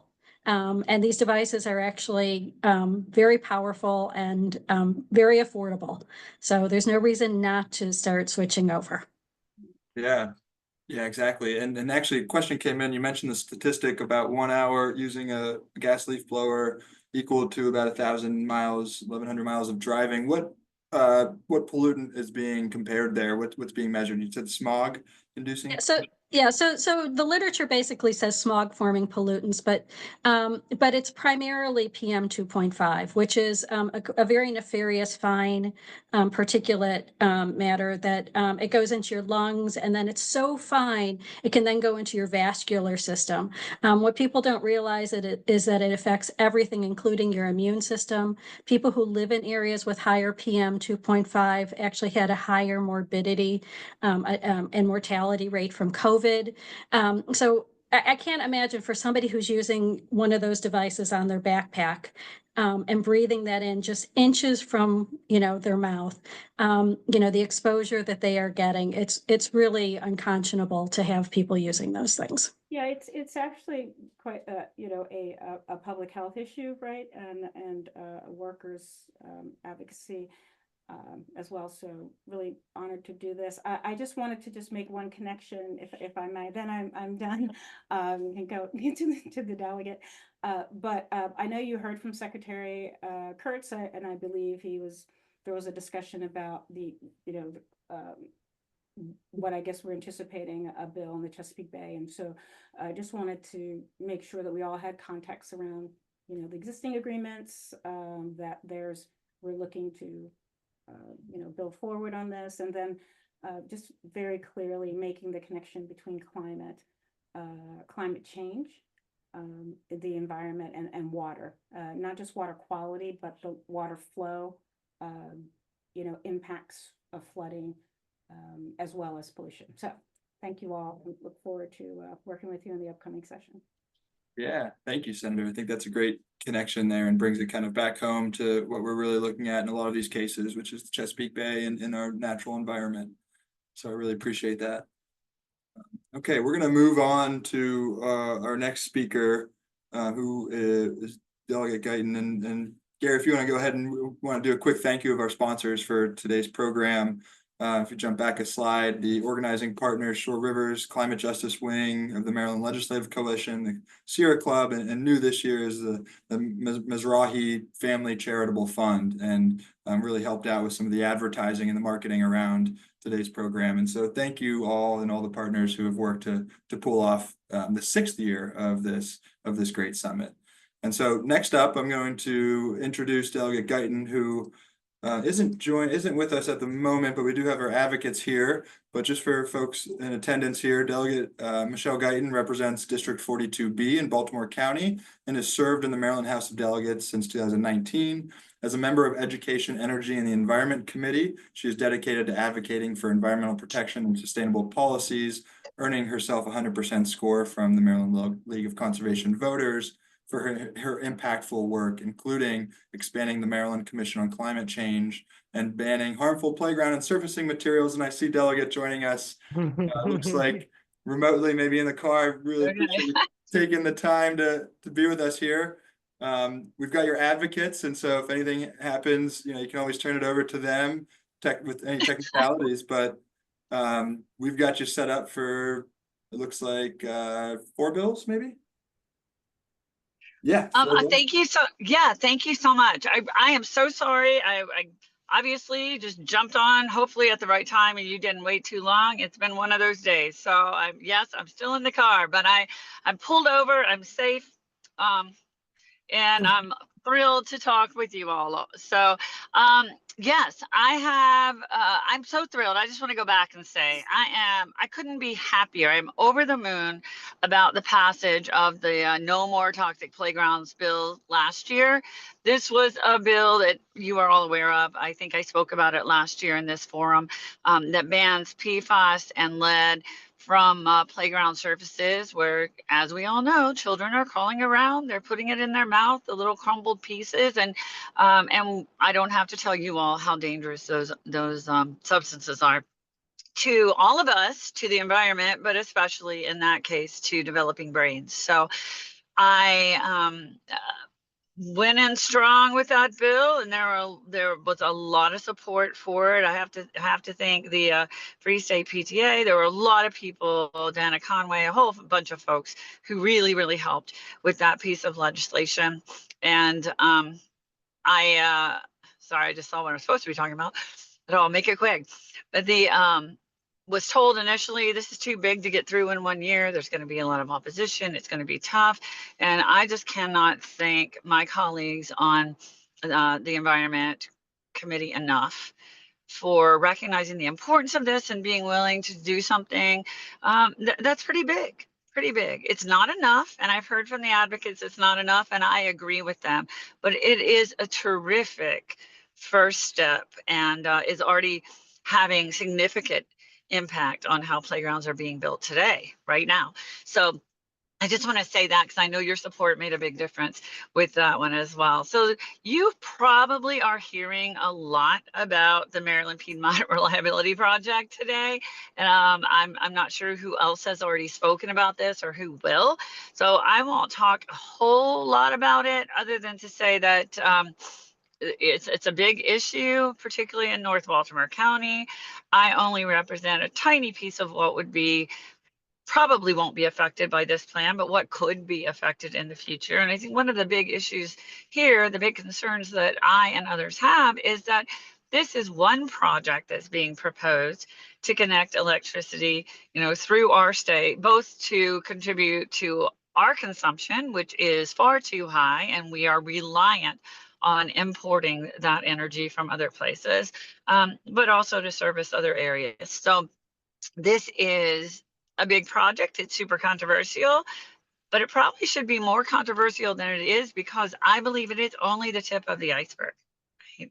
It is really important that we get this right now and that we force energy companies and Burke and all of those making these decisions to go down the path with some guidelines and some guidance so that we aren't overrun in the future with these types of projects. So it's really, really important. I want to thank Senator Ben Brooks, who is working with me on a couple of these bills. And I'm also just signed on to cross-file one of Senator Karen Lewis Young's bills, and she's probably going to talk about that today, but I'll let her do that. I think my one bill that I am discussing right now is prohibiting eminent domain from requiring agricultural and conservation easements, things that have been put into preservation. We know that they're in preservation because their use is their highest and best use for that property. And so it makes no sense at all for us to allow them to be utilized for these sort of projects. This bill is also going to, and the bill in combination with the other bill I'm doing with Senator Brooks, is also going to ensure that, first of all, we want to see that it's not done, that these are considered off the table for these projects. The other bill is going to ensure that if for some reason this doesn't work and they're not off the table, that those farmers are, usually farmers in this case, are going to be compensated, not just fairly, but really fairly, that we're going to make them whole and we're going to do it in a way that's going to discourage this practice. So that's sort of the combination of the two bills dealing with eminent domain. And I think that there are a lot of folks working on this. I know Senator West and again, Senator Brooks, Senator Karen Lewis Young are all putting in bills in this area as well. So I don't want to talk too long about that, but it's an important issue. And it's one, like I say, we have to get ahead of, we have to get it right, and require more for our energy. It's not worth some of the things that we're doing in order to achieve it right now. We have to come up with a better plan. We need energy. We have to come up with a better plan. I do want to just say that one of the ways that we are going to do that is not by pulling back on our climate change policies. We're not going to decide it's okay to start drilling again and use the wrong kind of fuels in Maryland. We've committed to having clean energy policy in Maryland, and we're going to stick with that. At least I am, and I believe my committee will. So Appreciate I think that yeah, absolutely. We actually have 4 bills for you today. But oh goodness. Okay, well just throw up let's switch the next one you want me to talk about. Yeah, we'll go to the next one, and this one deals with overhead Okay. transmission lines and conservation easements. Okay, and this is maybe I just address sort of both of those together. So this is pretty, I think I addressed that. So let's yeah, so this one is actually one I believe Karen Lewis Young is putting in, and I'm cross-filing for her, so I'm going to let her speak to that. Has she spoken to you already? She was yesterday, yeah. She was just, did she speak to this bill? No, not at this point. Oh, okay. Well, I just got it. I'm going to be honest. So anybody who has questions about it, reach out to us later this week, but I haven't had a chance to really study this one. Yeah, I mean, well, I know the general concept of the bill, but it is, we're going to preserve those conservation easements as well as the ag easements. yeah, and I think the relevance here, one of the relevance, I think, looking at the Eastern Shore is a lot of the utility Right. lines that are going to be needed for solar and, you know, sort of heading right down the middle of the Delmarva, as I understand it. And so really important, and I think will be an effective bill as well. And we do have your advocate, if you'd like. Joanne Frederick is here. Absolutely. Please, Come on Joanne, in, go Joanne. ahead. Go Come ahead on with in. this one. Thank Yeah. Thank you, And Matt. Thank you, Delegate Guyton. I appreciate that. And I so apologize that I'm in the car doing this It's because okay. I don't have all my info in front of me. We're Go a right team. ahead. Don't go anywhere though. We got 2 more that we're gonna I'm not. Okay. Let me just briefly say, for those who don't know, the Maryland Piedmont Reliability Project, or MPRP, is a 67-mile, 500 kilovolt transmission line that will cut through Baltimore, Carroll, and Frederick counties. I have some stats based on the application recently filed by the contractor. It will destroy 1,100 acres. Of those acres, 394.2 of them are forested. 245.8 of them are in conservation status. There are 1,801 acres within 500 feet of this right-of-way that are also conserved. 51 acres of wetlands, 101 stream crossings, and 522.6 acres in cultivated cropland. To say that this project is catastrophic to the environment and the agricultural businesses across the 3 counties is an understatement. And we're working very hard on with multiple of the General Assembly members to pass the legislation we need to not only stop the Maryland Piedmont Reliability Project, but as Delegate Guyton said, there's plenty more of these projects coming. And we need to do everything we can to protect Maryland, or we will all be paved over in transmission lines, largely to power data centers and largely in Virginia. I'll drop some information in the chat. My email address is there. We're releasing a film this evening at 7 p.m. titled Unyielding Ground, which tells the story of some of the impacted landowners. I welcome all of you to join our fight and help us collectively protect all that we hold dear in Maryland. Thank you, Matt. Thank you, Joanne. Yeah, if you have an email, I see your email address here. If you have anything that you'd like to throw in the chat for folks to either sign up to be on an email list that you have or get in contact with you directly, please go ahead and do that. That'd be great. Okay. Awesome. Thank you. And I'm so appreciative of that description. I assumed everyone on this call was familiar with it because it's such a big deal to us. So thank you for Joanne for educating everyone about what's going on up here. Of course.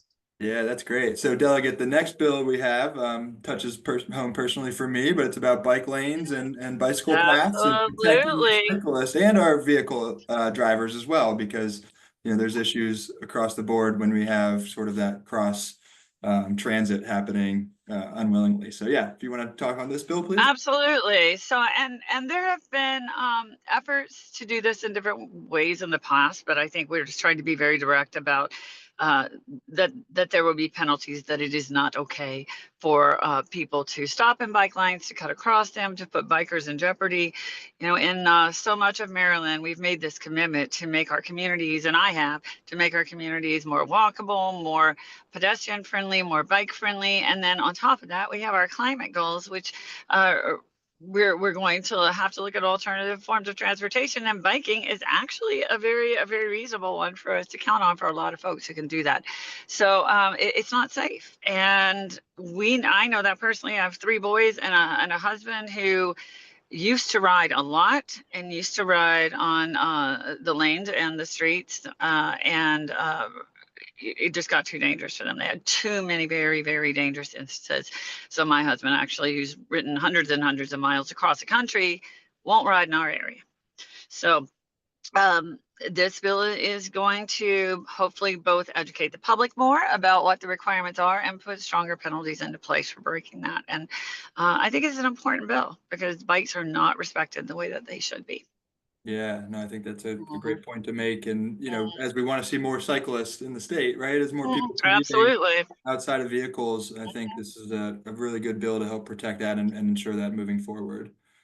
Sure. And in my area, I'm fighting very hard to improve a lot about our transportation system and our roads. Part of that is to try to encourage the bike lanes to actually be put in so many places so that you can get up and down. If anyone's familiar with the York Road corridor, it's not a safe place to ride, but a lot of people try to do it. And it doesn't make a lot of sense for me to be working so hard to improve that system so that there are bike lanes and we're not going to protect them. So I'm really committed to this and hopeful that the committee will agree. Yeah, no, me too. So we've got one more bill for you. That's the Native Plant Month Act. And your advocate here, Mary Ellen Pease, is also with us. And so if you want to introduce the bill, we can turn it over to Mary Ellen for some more details. Terrific. I'm excited about this. This is a bill that everybody hopefully can get behind. And I will. Mary Ellen is really the lead on this. She brought it to me. I'm honored that she trusts me with it. I think we're probably going to be in pretty good shape with it, but I'll let her do the present her information because I know she's prepared. She always is. Well, fingers crossed. So the bill that Delegate Guyton is talking about is what it accomplishes is it's called the Maryland Native Plant Month. And through an effort with the Garden Clubs of America, which is a national organization, but we're under the local umbrella of that organization, we have for the last several years gotten a proclamation from every state in well, 2 years ago, we got it from every state declaring either May or April, Maryland Native Plant Month for whatever state, whichever state that was. And we did great. We got 48 states the first time in DC to issue a proclamation. And then the second time around last year, we got 6 states to pass a law, and the rest, including DC, passed a proclamation. So this is a bill that is like sort of an easy peasy kind of sell. There is no funding required. So what it is designed to do is raise awareness about the benefits, all the benefits of using native plants. And the real point here is to educate people, the public, young people, school groups, and everyone and anyone about all the benefits of using plants that were sort of born and raised here in Baltimore, sorry, can you tell I'm from Baltimore? In Maryland, because everything flows back from there. They're essential to our ecosystem.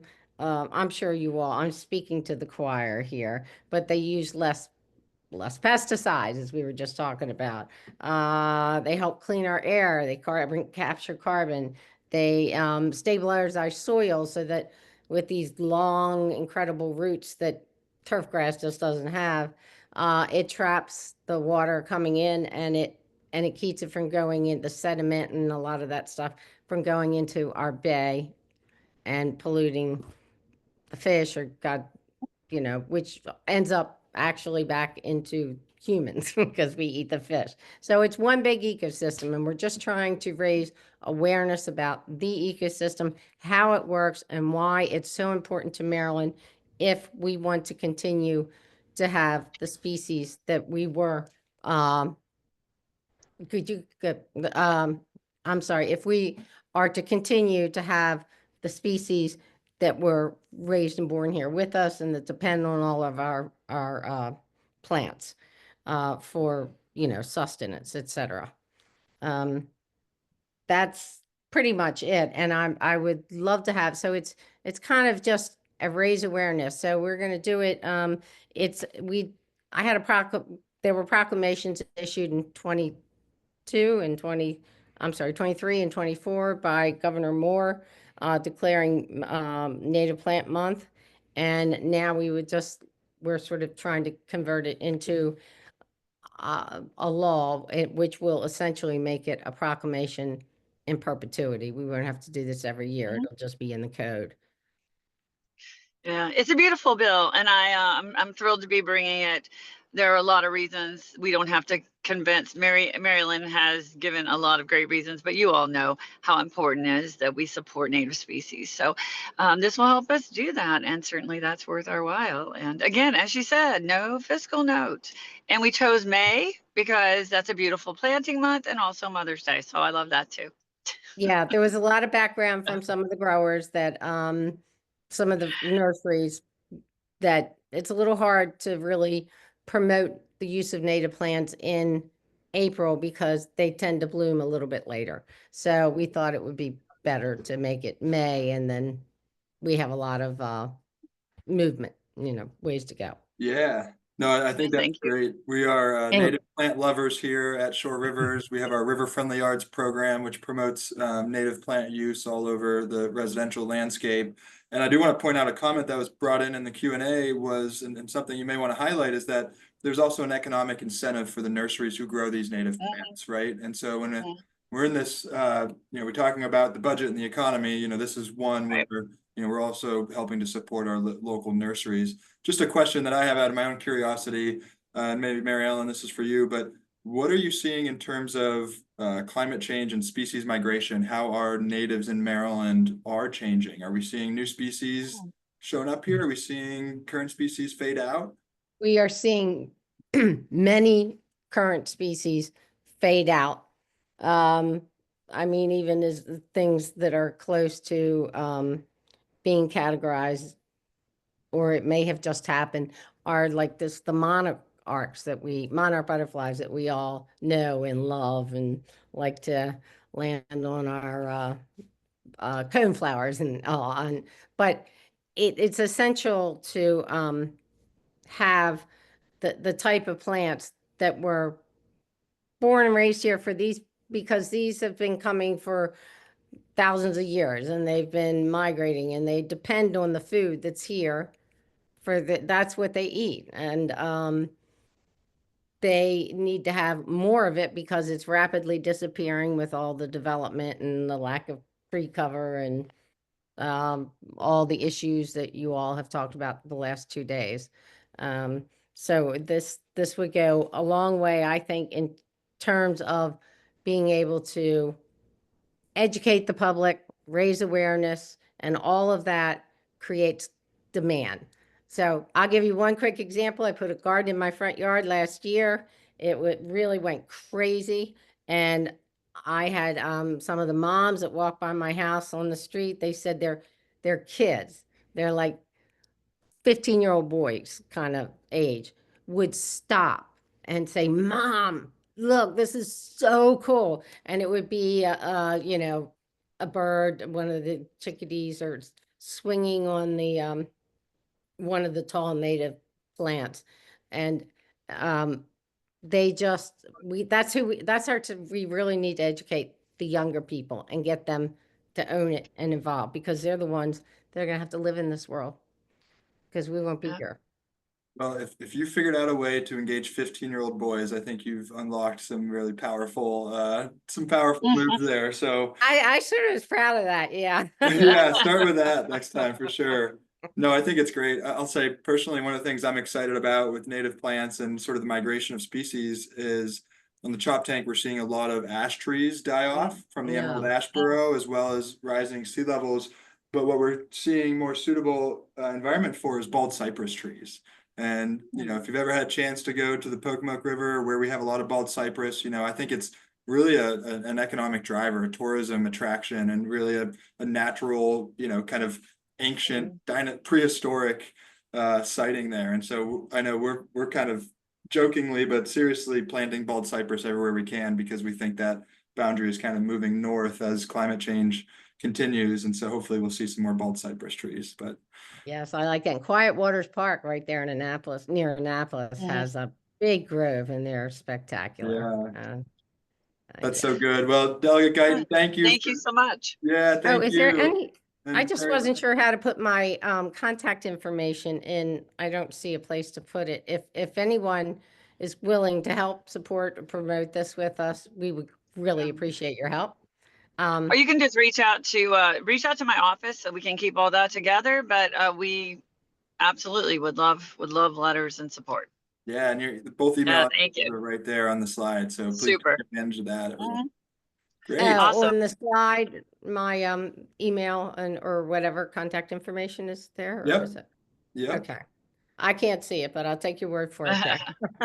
I wouldn't mess with you like that. We're all all right. Well, thank you both. We're going to transition now to our last portion of the program, which I'm really excited about, because when we were developing this summit and then the agenda, you know, what was very obvious was that we have a lot of legislators here, but, you know, one thing that is, I wouldn't say new, but it's something that we should not take advantage of, because it's not always the case, but we have an administration that's willing to work with not only the advocacy community, but the public at large on legislation and their priorities. And so halfway through planning this, the organizers had this thought, well, why aren't we including the state agencies and letting them highlight what their priorities are? And so this is going to be the next portion. We have Maryland Department of the Agriculture highlighted by Secretary Addix, and then following that will be Maryland Department of the Environment. And so let me give a quick introduction here for Secretary Addix, who brings a dynamic blend of leadership, innovation, and agricultural advocacy to his role as the Secretary of Maryland Department of Agriculture.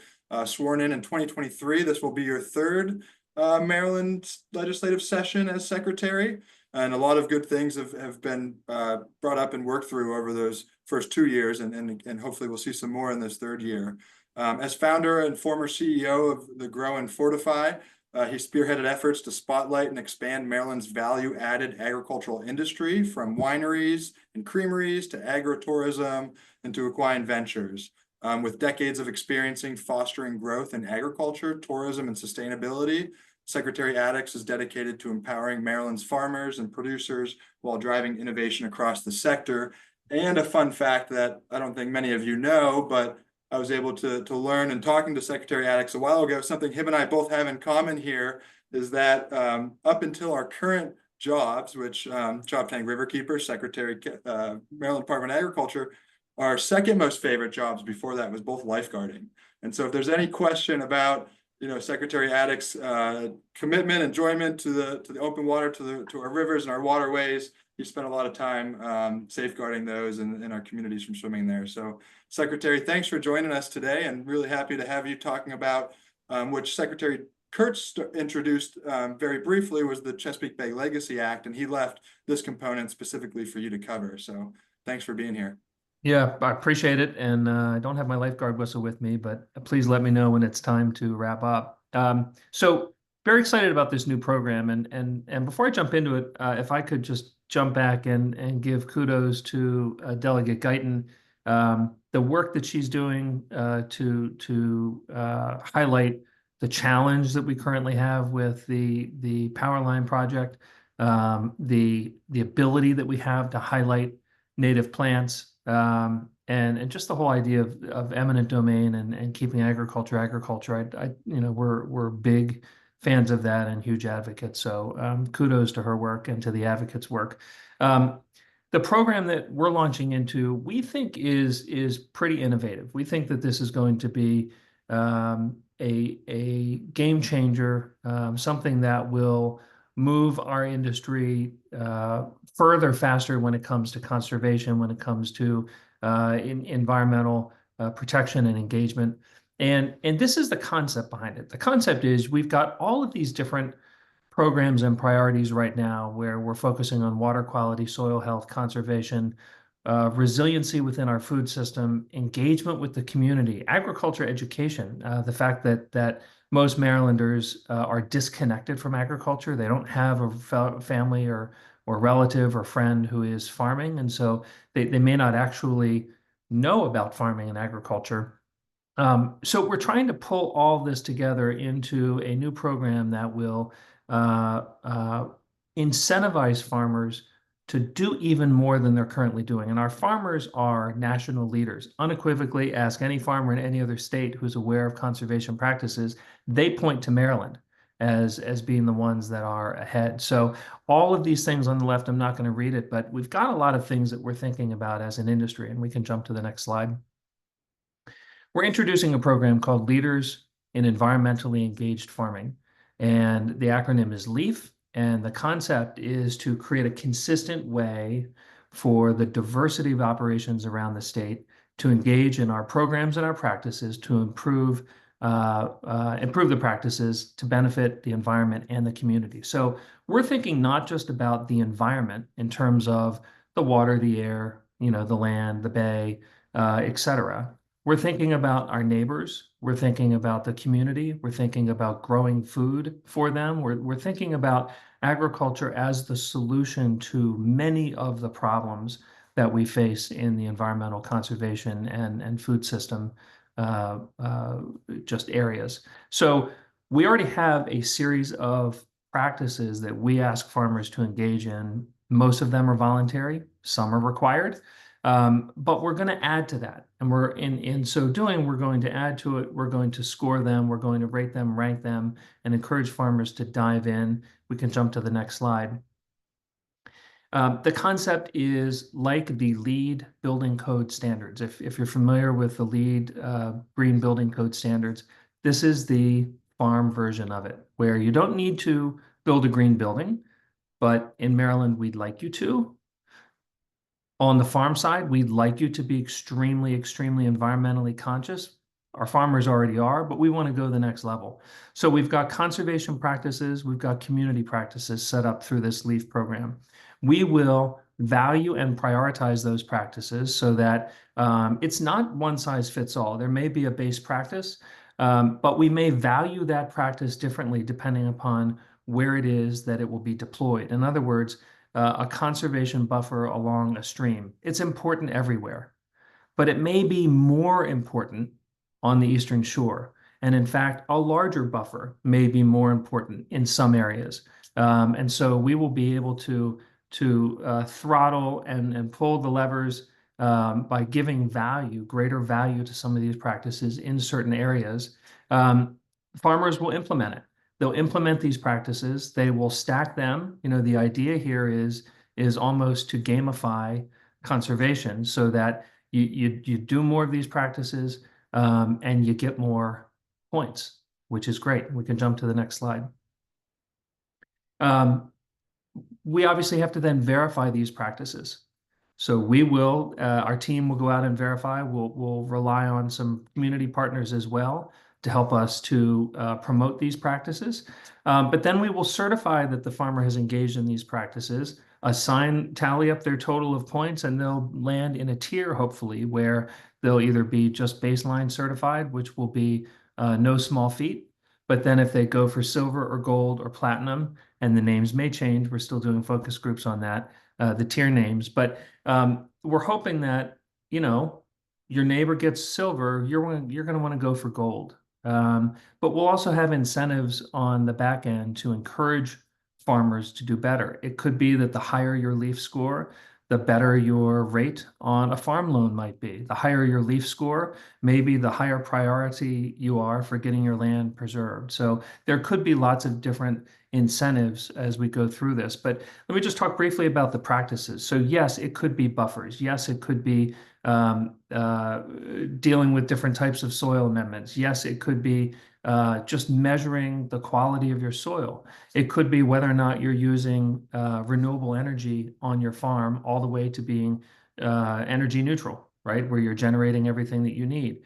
It could be that if you have a poultry farm, that you have done things, you've planted buffers, but you've gone beyond that. Maybe you've added scrubbers or other things so that there's no smell coming from your farm, because we know that that is and has been named as a community concern.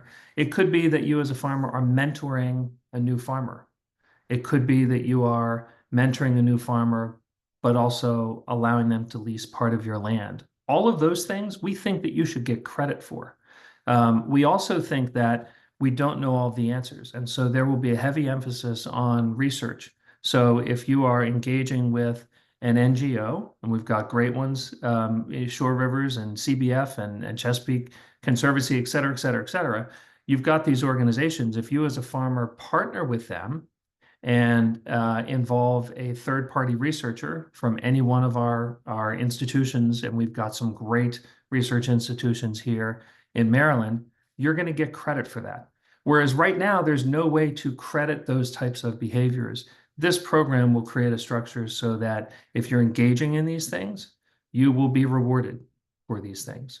I think we can jump to the next slide, which may be the closeout.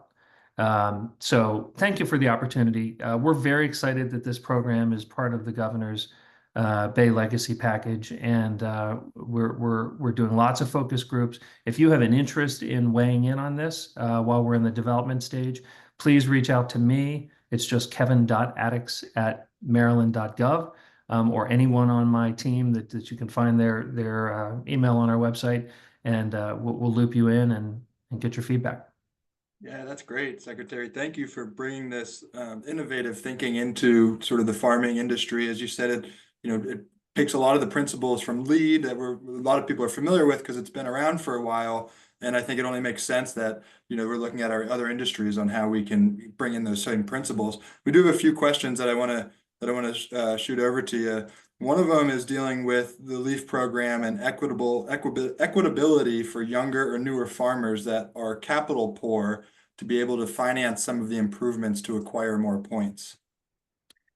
Very good question. So we've been working very closely with Secretary Kurtz and DNR to make sure that land access, so first of all, just plain old getting plants in the ground and starting to make money farming, is no longer a barrier in Maryland. The state is the state's largest land holder.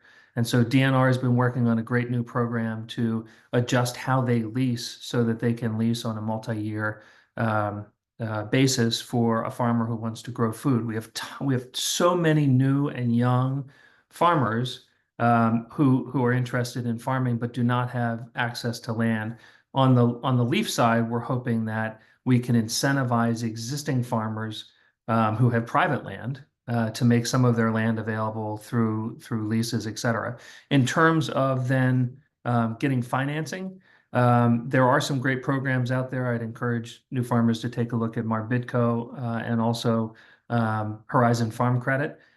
We can also make those connections as well, but it's an extremely challenging situation to have so many, and we're excited about it, young, new, diverse farmers who want to grow food. What a great challenge to have. All we need is land.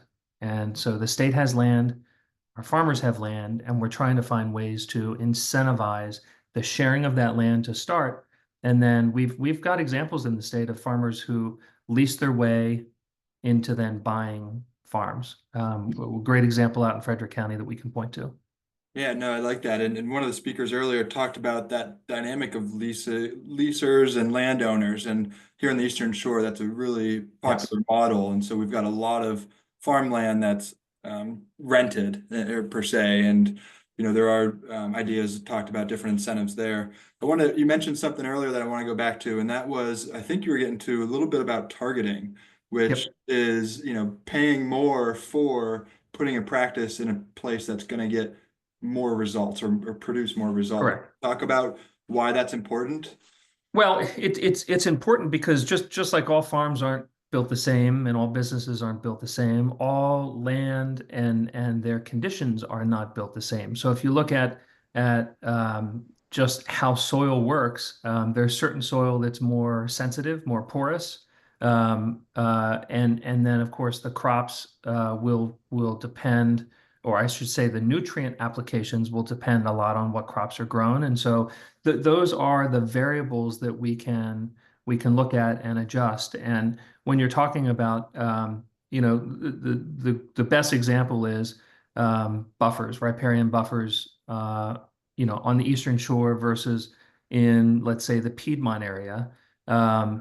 Eastern Shore, when you look at the maps of where we've got infiltration of nutrients and where we've got the use of nutrients, the types of farming, et cetera, et cetera, et cetera, all those variables, the Eastern Shore is a place where we may want to target, and not just the Eastern Shore writ large, it may be borderlands along a certain tributary.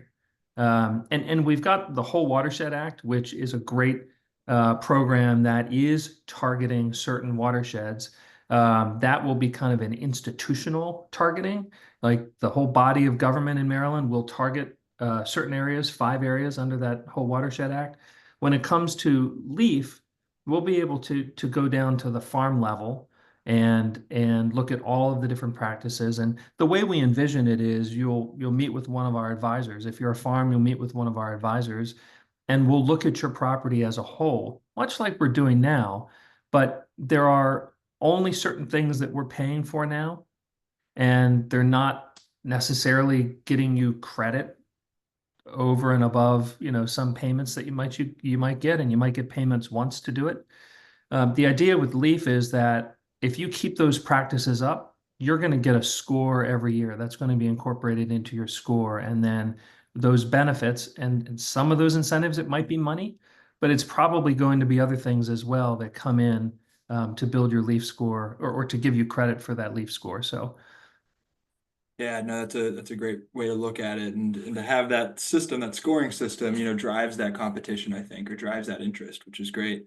We got one more question that came through, and this is really about how do we get this bill passed, right? And so, you know, well, you said it's not just environmental, right? It touches on a lot of different goals, but the question is how do we get rural voters to the table to call their electeds to, you know, show up and testify or provide support for you on this effort? Do you have a strategy on bringing the community up to the table on this?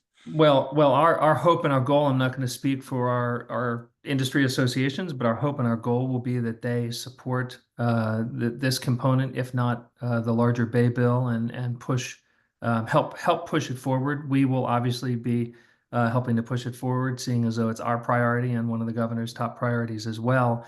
But yes, there will be an outreach effort to make sure that rural voters understand this. You know, the concern with bills in Annapolis, as if you're a rural voter, is these bills are coming at you, not with you. Yeah. And this is an example where we are creating a program that is meant to lift. It's meant to lift up the industry and the rural areas, and incentivize them to do things. It is a voluntary program. There have been some critiques that this is not mandatory. We do a lot of things that are quote unquote mandatory. We get a lot further faster when you get buy-in. And so this is meant to, over time, get a lot more of our farmed land into this kind of conservation mindset. And it's not just putting cover crops on every year. And I say just because it's one program, it's an important program, but it's not just, you know, getting money to put a shed over my manure if I'm, you know, a dairy or on a poultry farm. It's doing so much more than that. It's trying to change the culture. It's trying to get farmers to be engaging with the community, with the NGOs, with the local research institutions. We've got, as I said before, really, really, really strong higher ed and community college institutions in the state. Leverage them. Even if they don't have agriculture programs, they've got someone in there who's studying the environment. Get them on farms to do a research project. We're going to incentivize that project, right? So it's really thinking more broadly than we have been. And I love that point, because every farmer I've talked to who has engaged with the researcher has gotten way more out of it than they originally thought going into it. You know, when you get down to that micro level of understanding how things are going. So how do you envision the connection being made between farmers and these researchers? Will you be providing pathways to connect them, or will they have to go out on their own to get those partnerships? Well, both. So some have partnerships and they'll go out on their own. We know that the NGOs that I mentioned before, you know, Matt, your organization and others have existing relationships where we can leverage those and try to get research projects set up.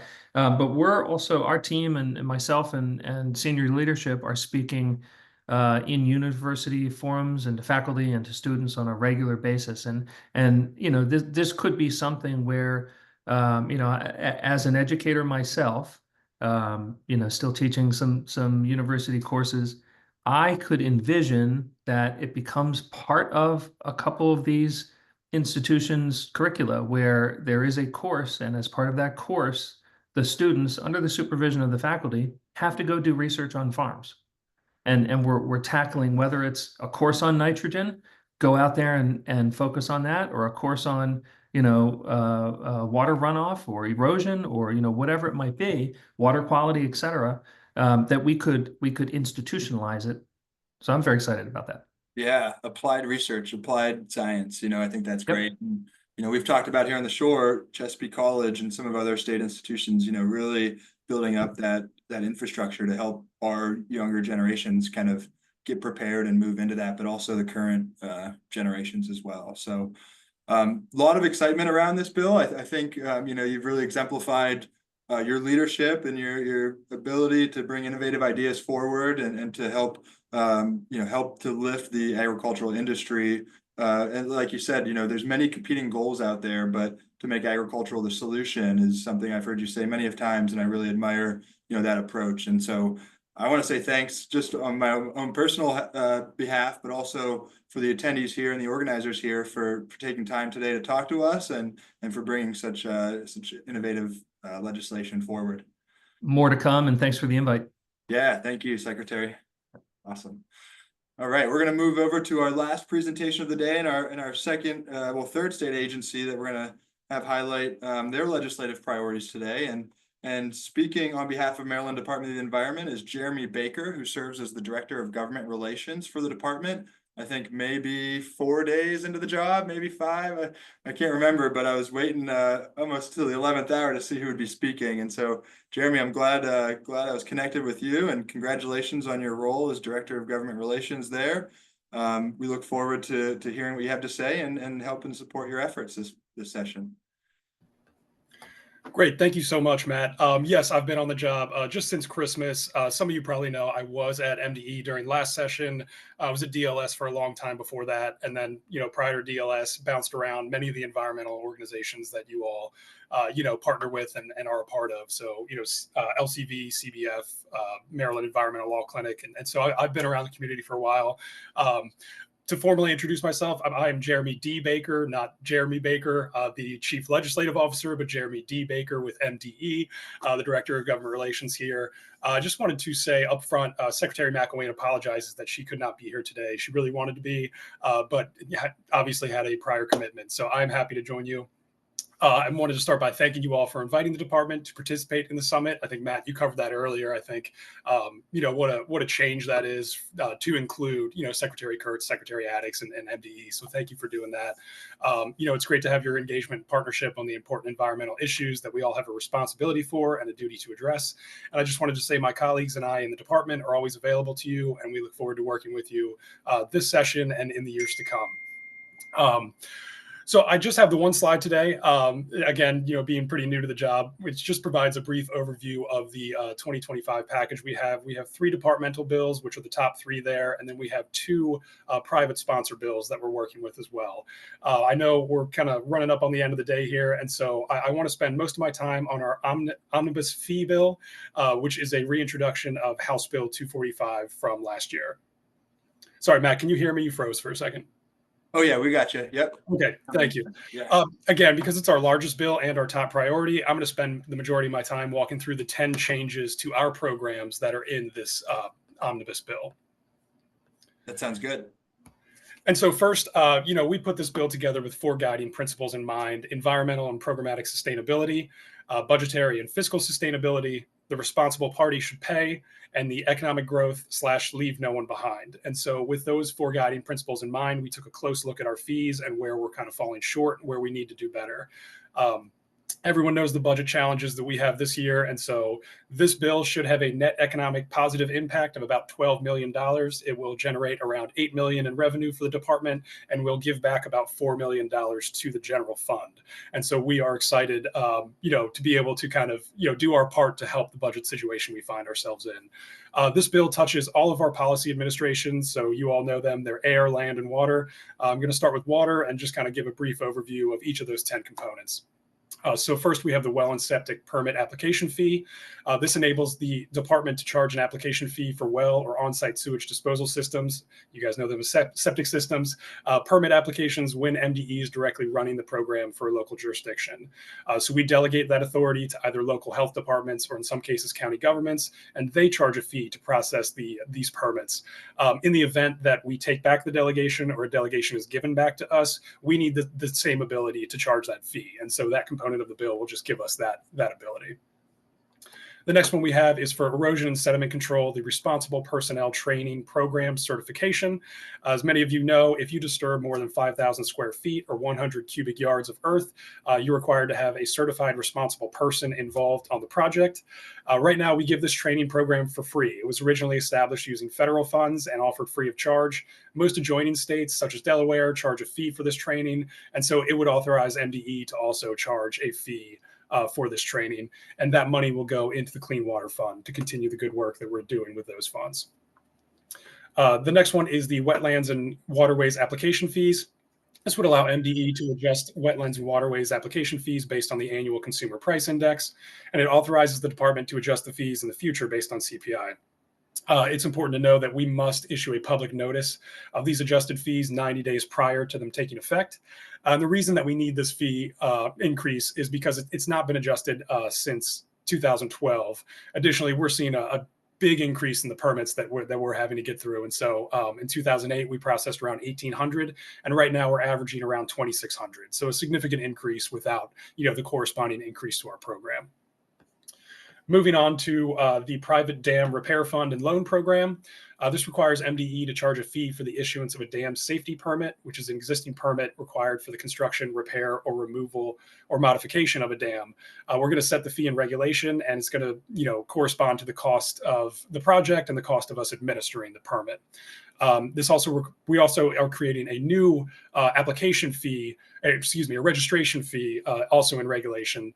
That fee will be based on the dam's hazard classification, and requires those fees to go into a new private dam repair fund. Out of approximately 557 active dams in the state's inventory, 162 are considered in need of repair or unsafe. 76 of those 162 dams are privately owned, and the repair cost just for 8 privately owned high hazard dams out of those 76, so just 8 dams, the cost, kind of the most serious ones that we have, is $54 million. So because many private dam owners lack the financial resources to make these repairs, we're coming up with a system to kind of give them some help, to some financial assistance, some technical assistance. 23 out of 50 states have established similar emergency dam repair funds, and we think it's past due the time where Maryland does that as well. That does it for water. I'm going to move on to the air and radiation components. So first, we have air emission permit fees. This component of the bill increases the operating permit program fee for regulated air pollutant emissions from $70 per ton to $200 per ton, and allows us also to adjust that based on CPI in the future. It removes an existing $2 million cap on the amount of money we can hold in the Clear Air Fund, and clarifies that the Clean Air Fund is used for reducing the air pollution in the state. So the Federal Clean Air Act requires delegated states to maintain fees that are adequate to cover the cost of our permit program. We're not meeting that right now, and we need to. For example, we are at risk of losing our delegation of that authority, and so MDE's current fees are no longer sufficient to cover the program costs due to declining emission sources and more complex permits. Our revenue in fiscal year 24 came in at around $2.2 million below recent years, and even more if you look, further in the past.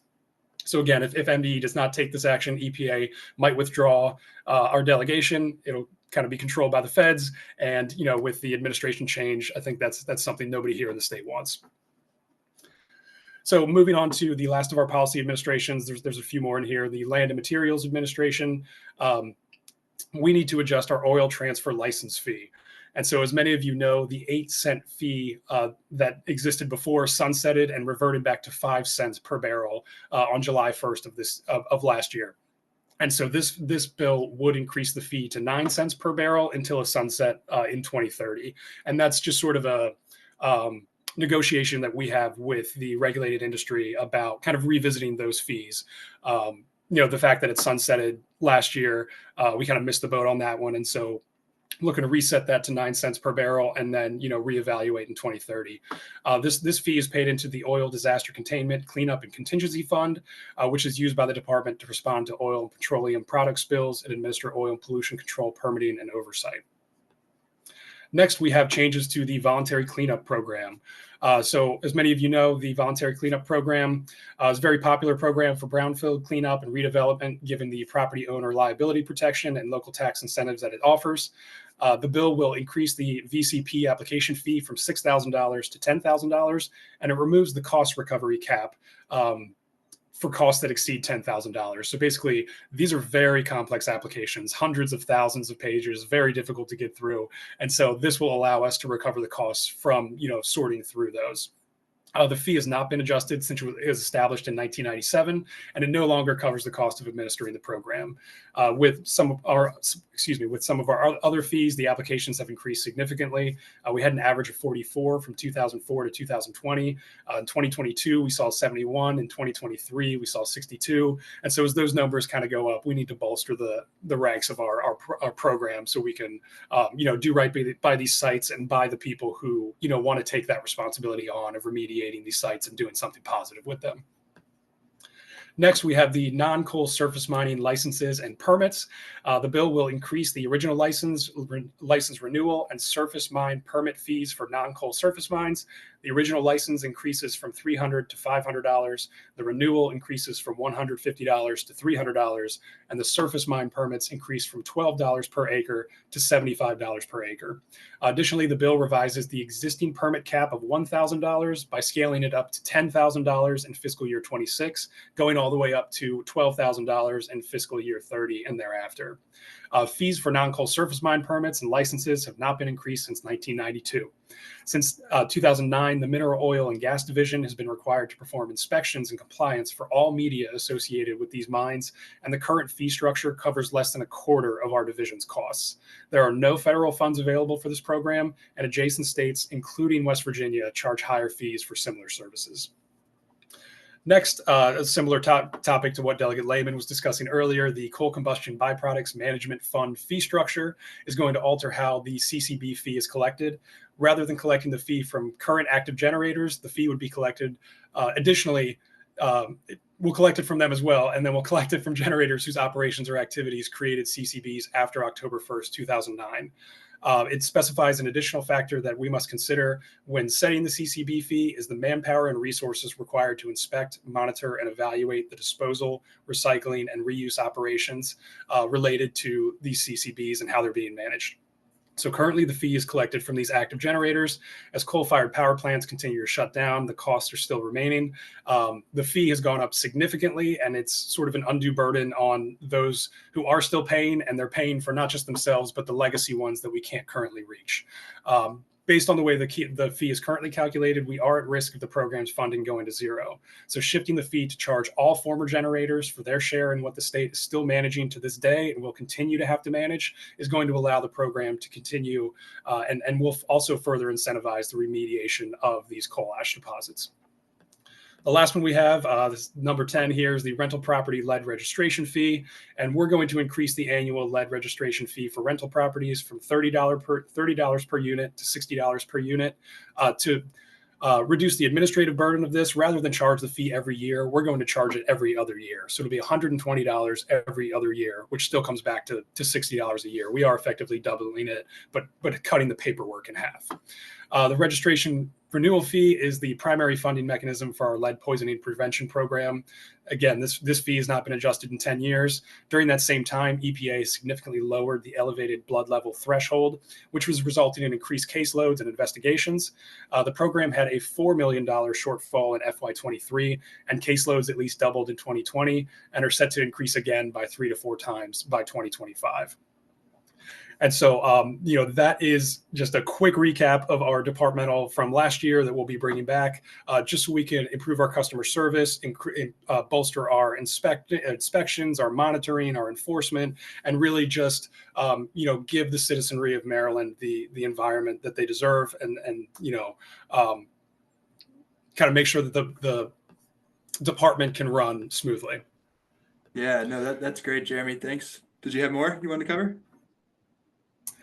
No, that was it for the fee bill, unless you want me to pause for questions or. No, we've got just I've got a couple questions, but yeah, why don't I ask those now and then we'll see about the other ones. But one question came in, the theme of a lot of these were fees, right? And the question there is, how are these going to help environmental protection moving forward? And I think you just touched on it a little bit, but where does the department need to be in terms of doing the bare minimum of inspections and everything that they have to do, where they're at now, and how will these fees help to get there? And also, we don't want to be at the bare minimum. So where does the department see that we have to be to adequately, permit, enforce, inspect, all those essential functions that the agency is responsible for?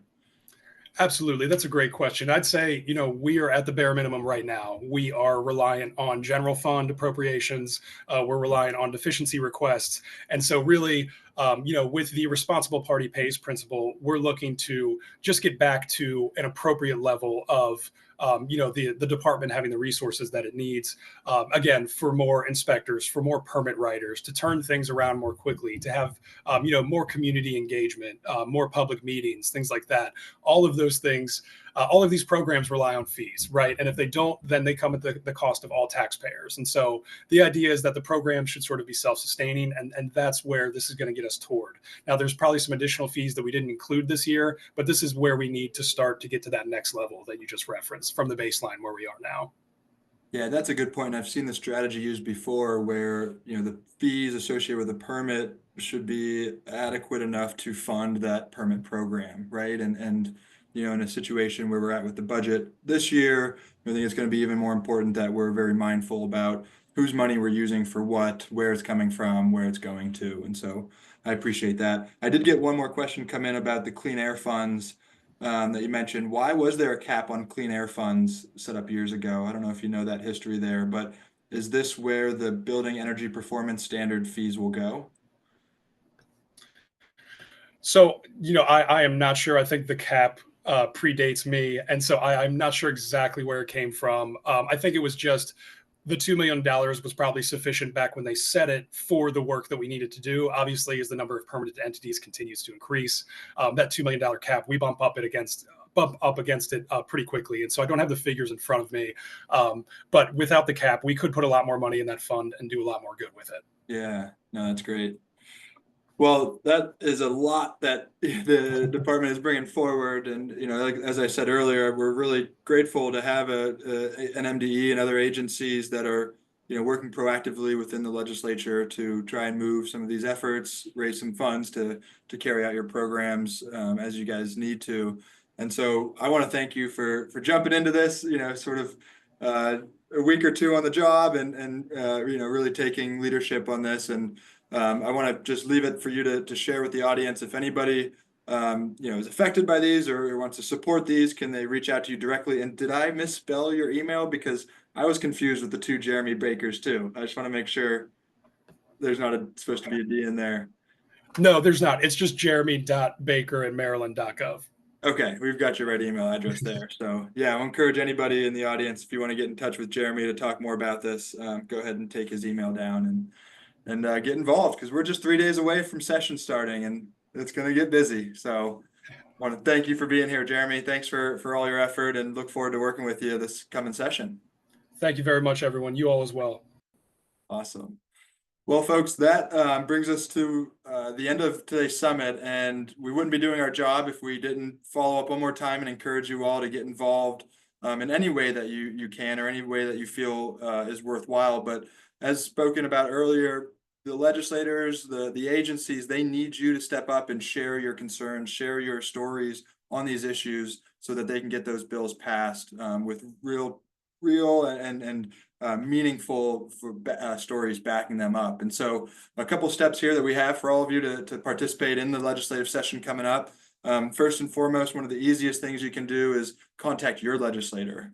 You can go to mgaleg.maryland.gov, and you can look up members and find my representative to figure out who your legislator is if you don't know who they are. But send them an email, get in contact with them, tell them what's important to you, so they know when these bills come up that they have constituents that want to see their support for this. I think that's really important, because if they aren't hearing from us, they don't know that they should be voting in certain ways.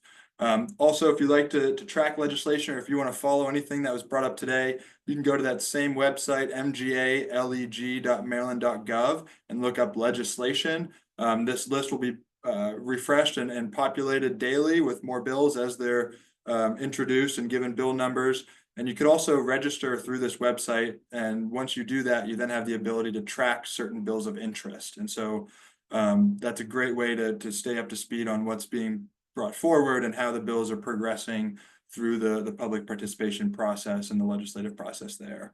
I think the home run hit that you could really do here is submit written or verbal testimony that really gets your story or your opinion about something on the record and put in front of the lawmakers who need to make these decisions. The Maryland Legislative Coalition has a great tool on their website, mdlegislative.com, under the legislative info, and submit testimony on just how to exactly do that, how to sign up, how to make sure that your testimony is formatted properly, submitted over the system correctly, and in the right time, because there is a strict protocol on when you have to submit your testimony versus when the hearing of those bills are coming up. And I'll just follow that by saying, if you need help with any of this and getting involved, the Maryland Legislative Coalition is really set up to help that, as is the other organizing partners of today, the Sierra Club and Shore Rivers. And so you'll see the Maryland Legislative Coalition at gmail.com email address. Reach out to them, reach out to us at Shore Rivers and the Sierra Club, and we can help you get involved in any of the legislation or connect you with any of the presenters that you saw here today. And I will remind you that the presentation today, the webinar, will be posted on marylandlegislative.com under the 2025 summit. You can go there and you can watch the recording of the webinar. You can see the transcripts, that were transcribed, and then you can also see the slide deck from both day 1 and day 2. And so we really hope that you'll take advantage of those resources. And again, if you have any questions after you listen to any of that or read any of that, please reach out and stay connected. And so with that, I want to thank you all for joining us for the 6th Annual Legislative Summit on Climate and the Environment. And I want to take a moment to thank all of our incredible speakers, the advocates, and the attendees for their participation and your dedication to the future of Maryland's environment here. On behalf of the Legislative Coalition's Climate Justice Wing, the Sierra Club's Lower Eastern Shore, and Shore Rivers, we're proud to have hosted such a meaningful conversation on the critical environmental issues facing our state this legislative session coming up. But as I said, this work doesn't stop here. Your engagement is more important than ever, and we encourage you to stay involved. Continue to advocate for strong environmental policies and keep pushing for the changes that will protect Maryland's environment, the Chesapeake Bay, and our future. And remember, we've made it really easy for you to take action. I listed a lot of steps there, but also all the action alerts that were shared throughout the program today. Take advantage of those and send your legislators an email. And also, please be sure to fill out the event survey that's being put into the chat right now, that we can get some feedback and help shape this program for the future to be the best that it can be. And if you want to revisit today's discussion, the webinar will be posted at Maryland Legislative Coalition's website. So thank you again for your passion and commitment, and together we will continue to move Maryland forward on improving our environment, addressing climate change and environmental justice issues. And I look forward to seeing you all participate in the upcoming legislative session, which kicks off this coming Wednesday. So thank you all, and kicks off on January 8th. So thank you all for participating, and please be safe out there, stay warm, and stay engaged. Thank you.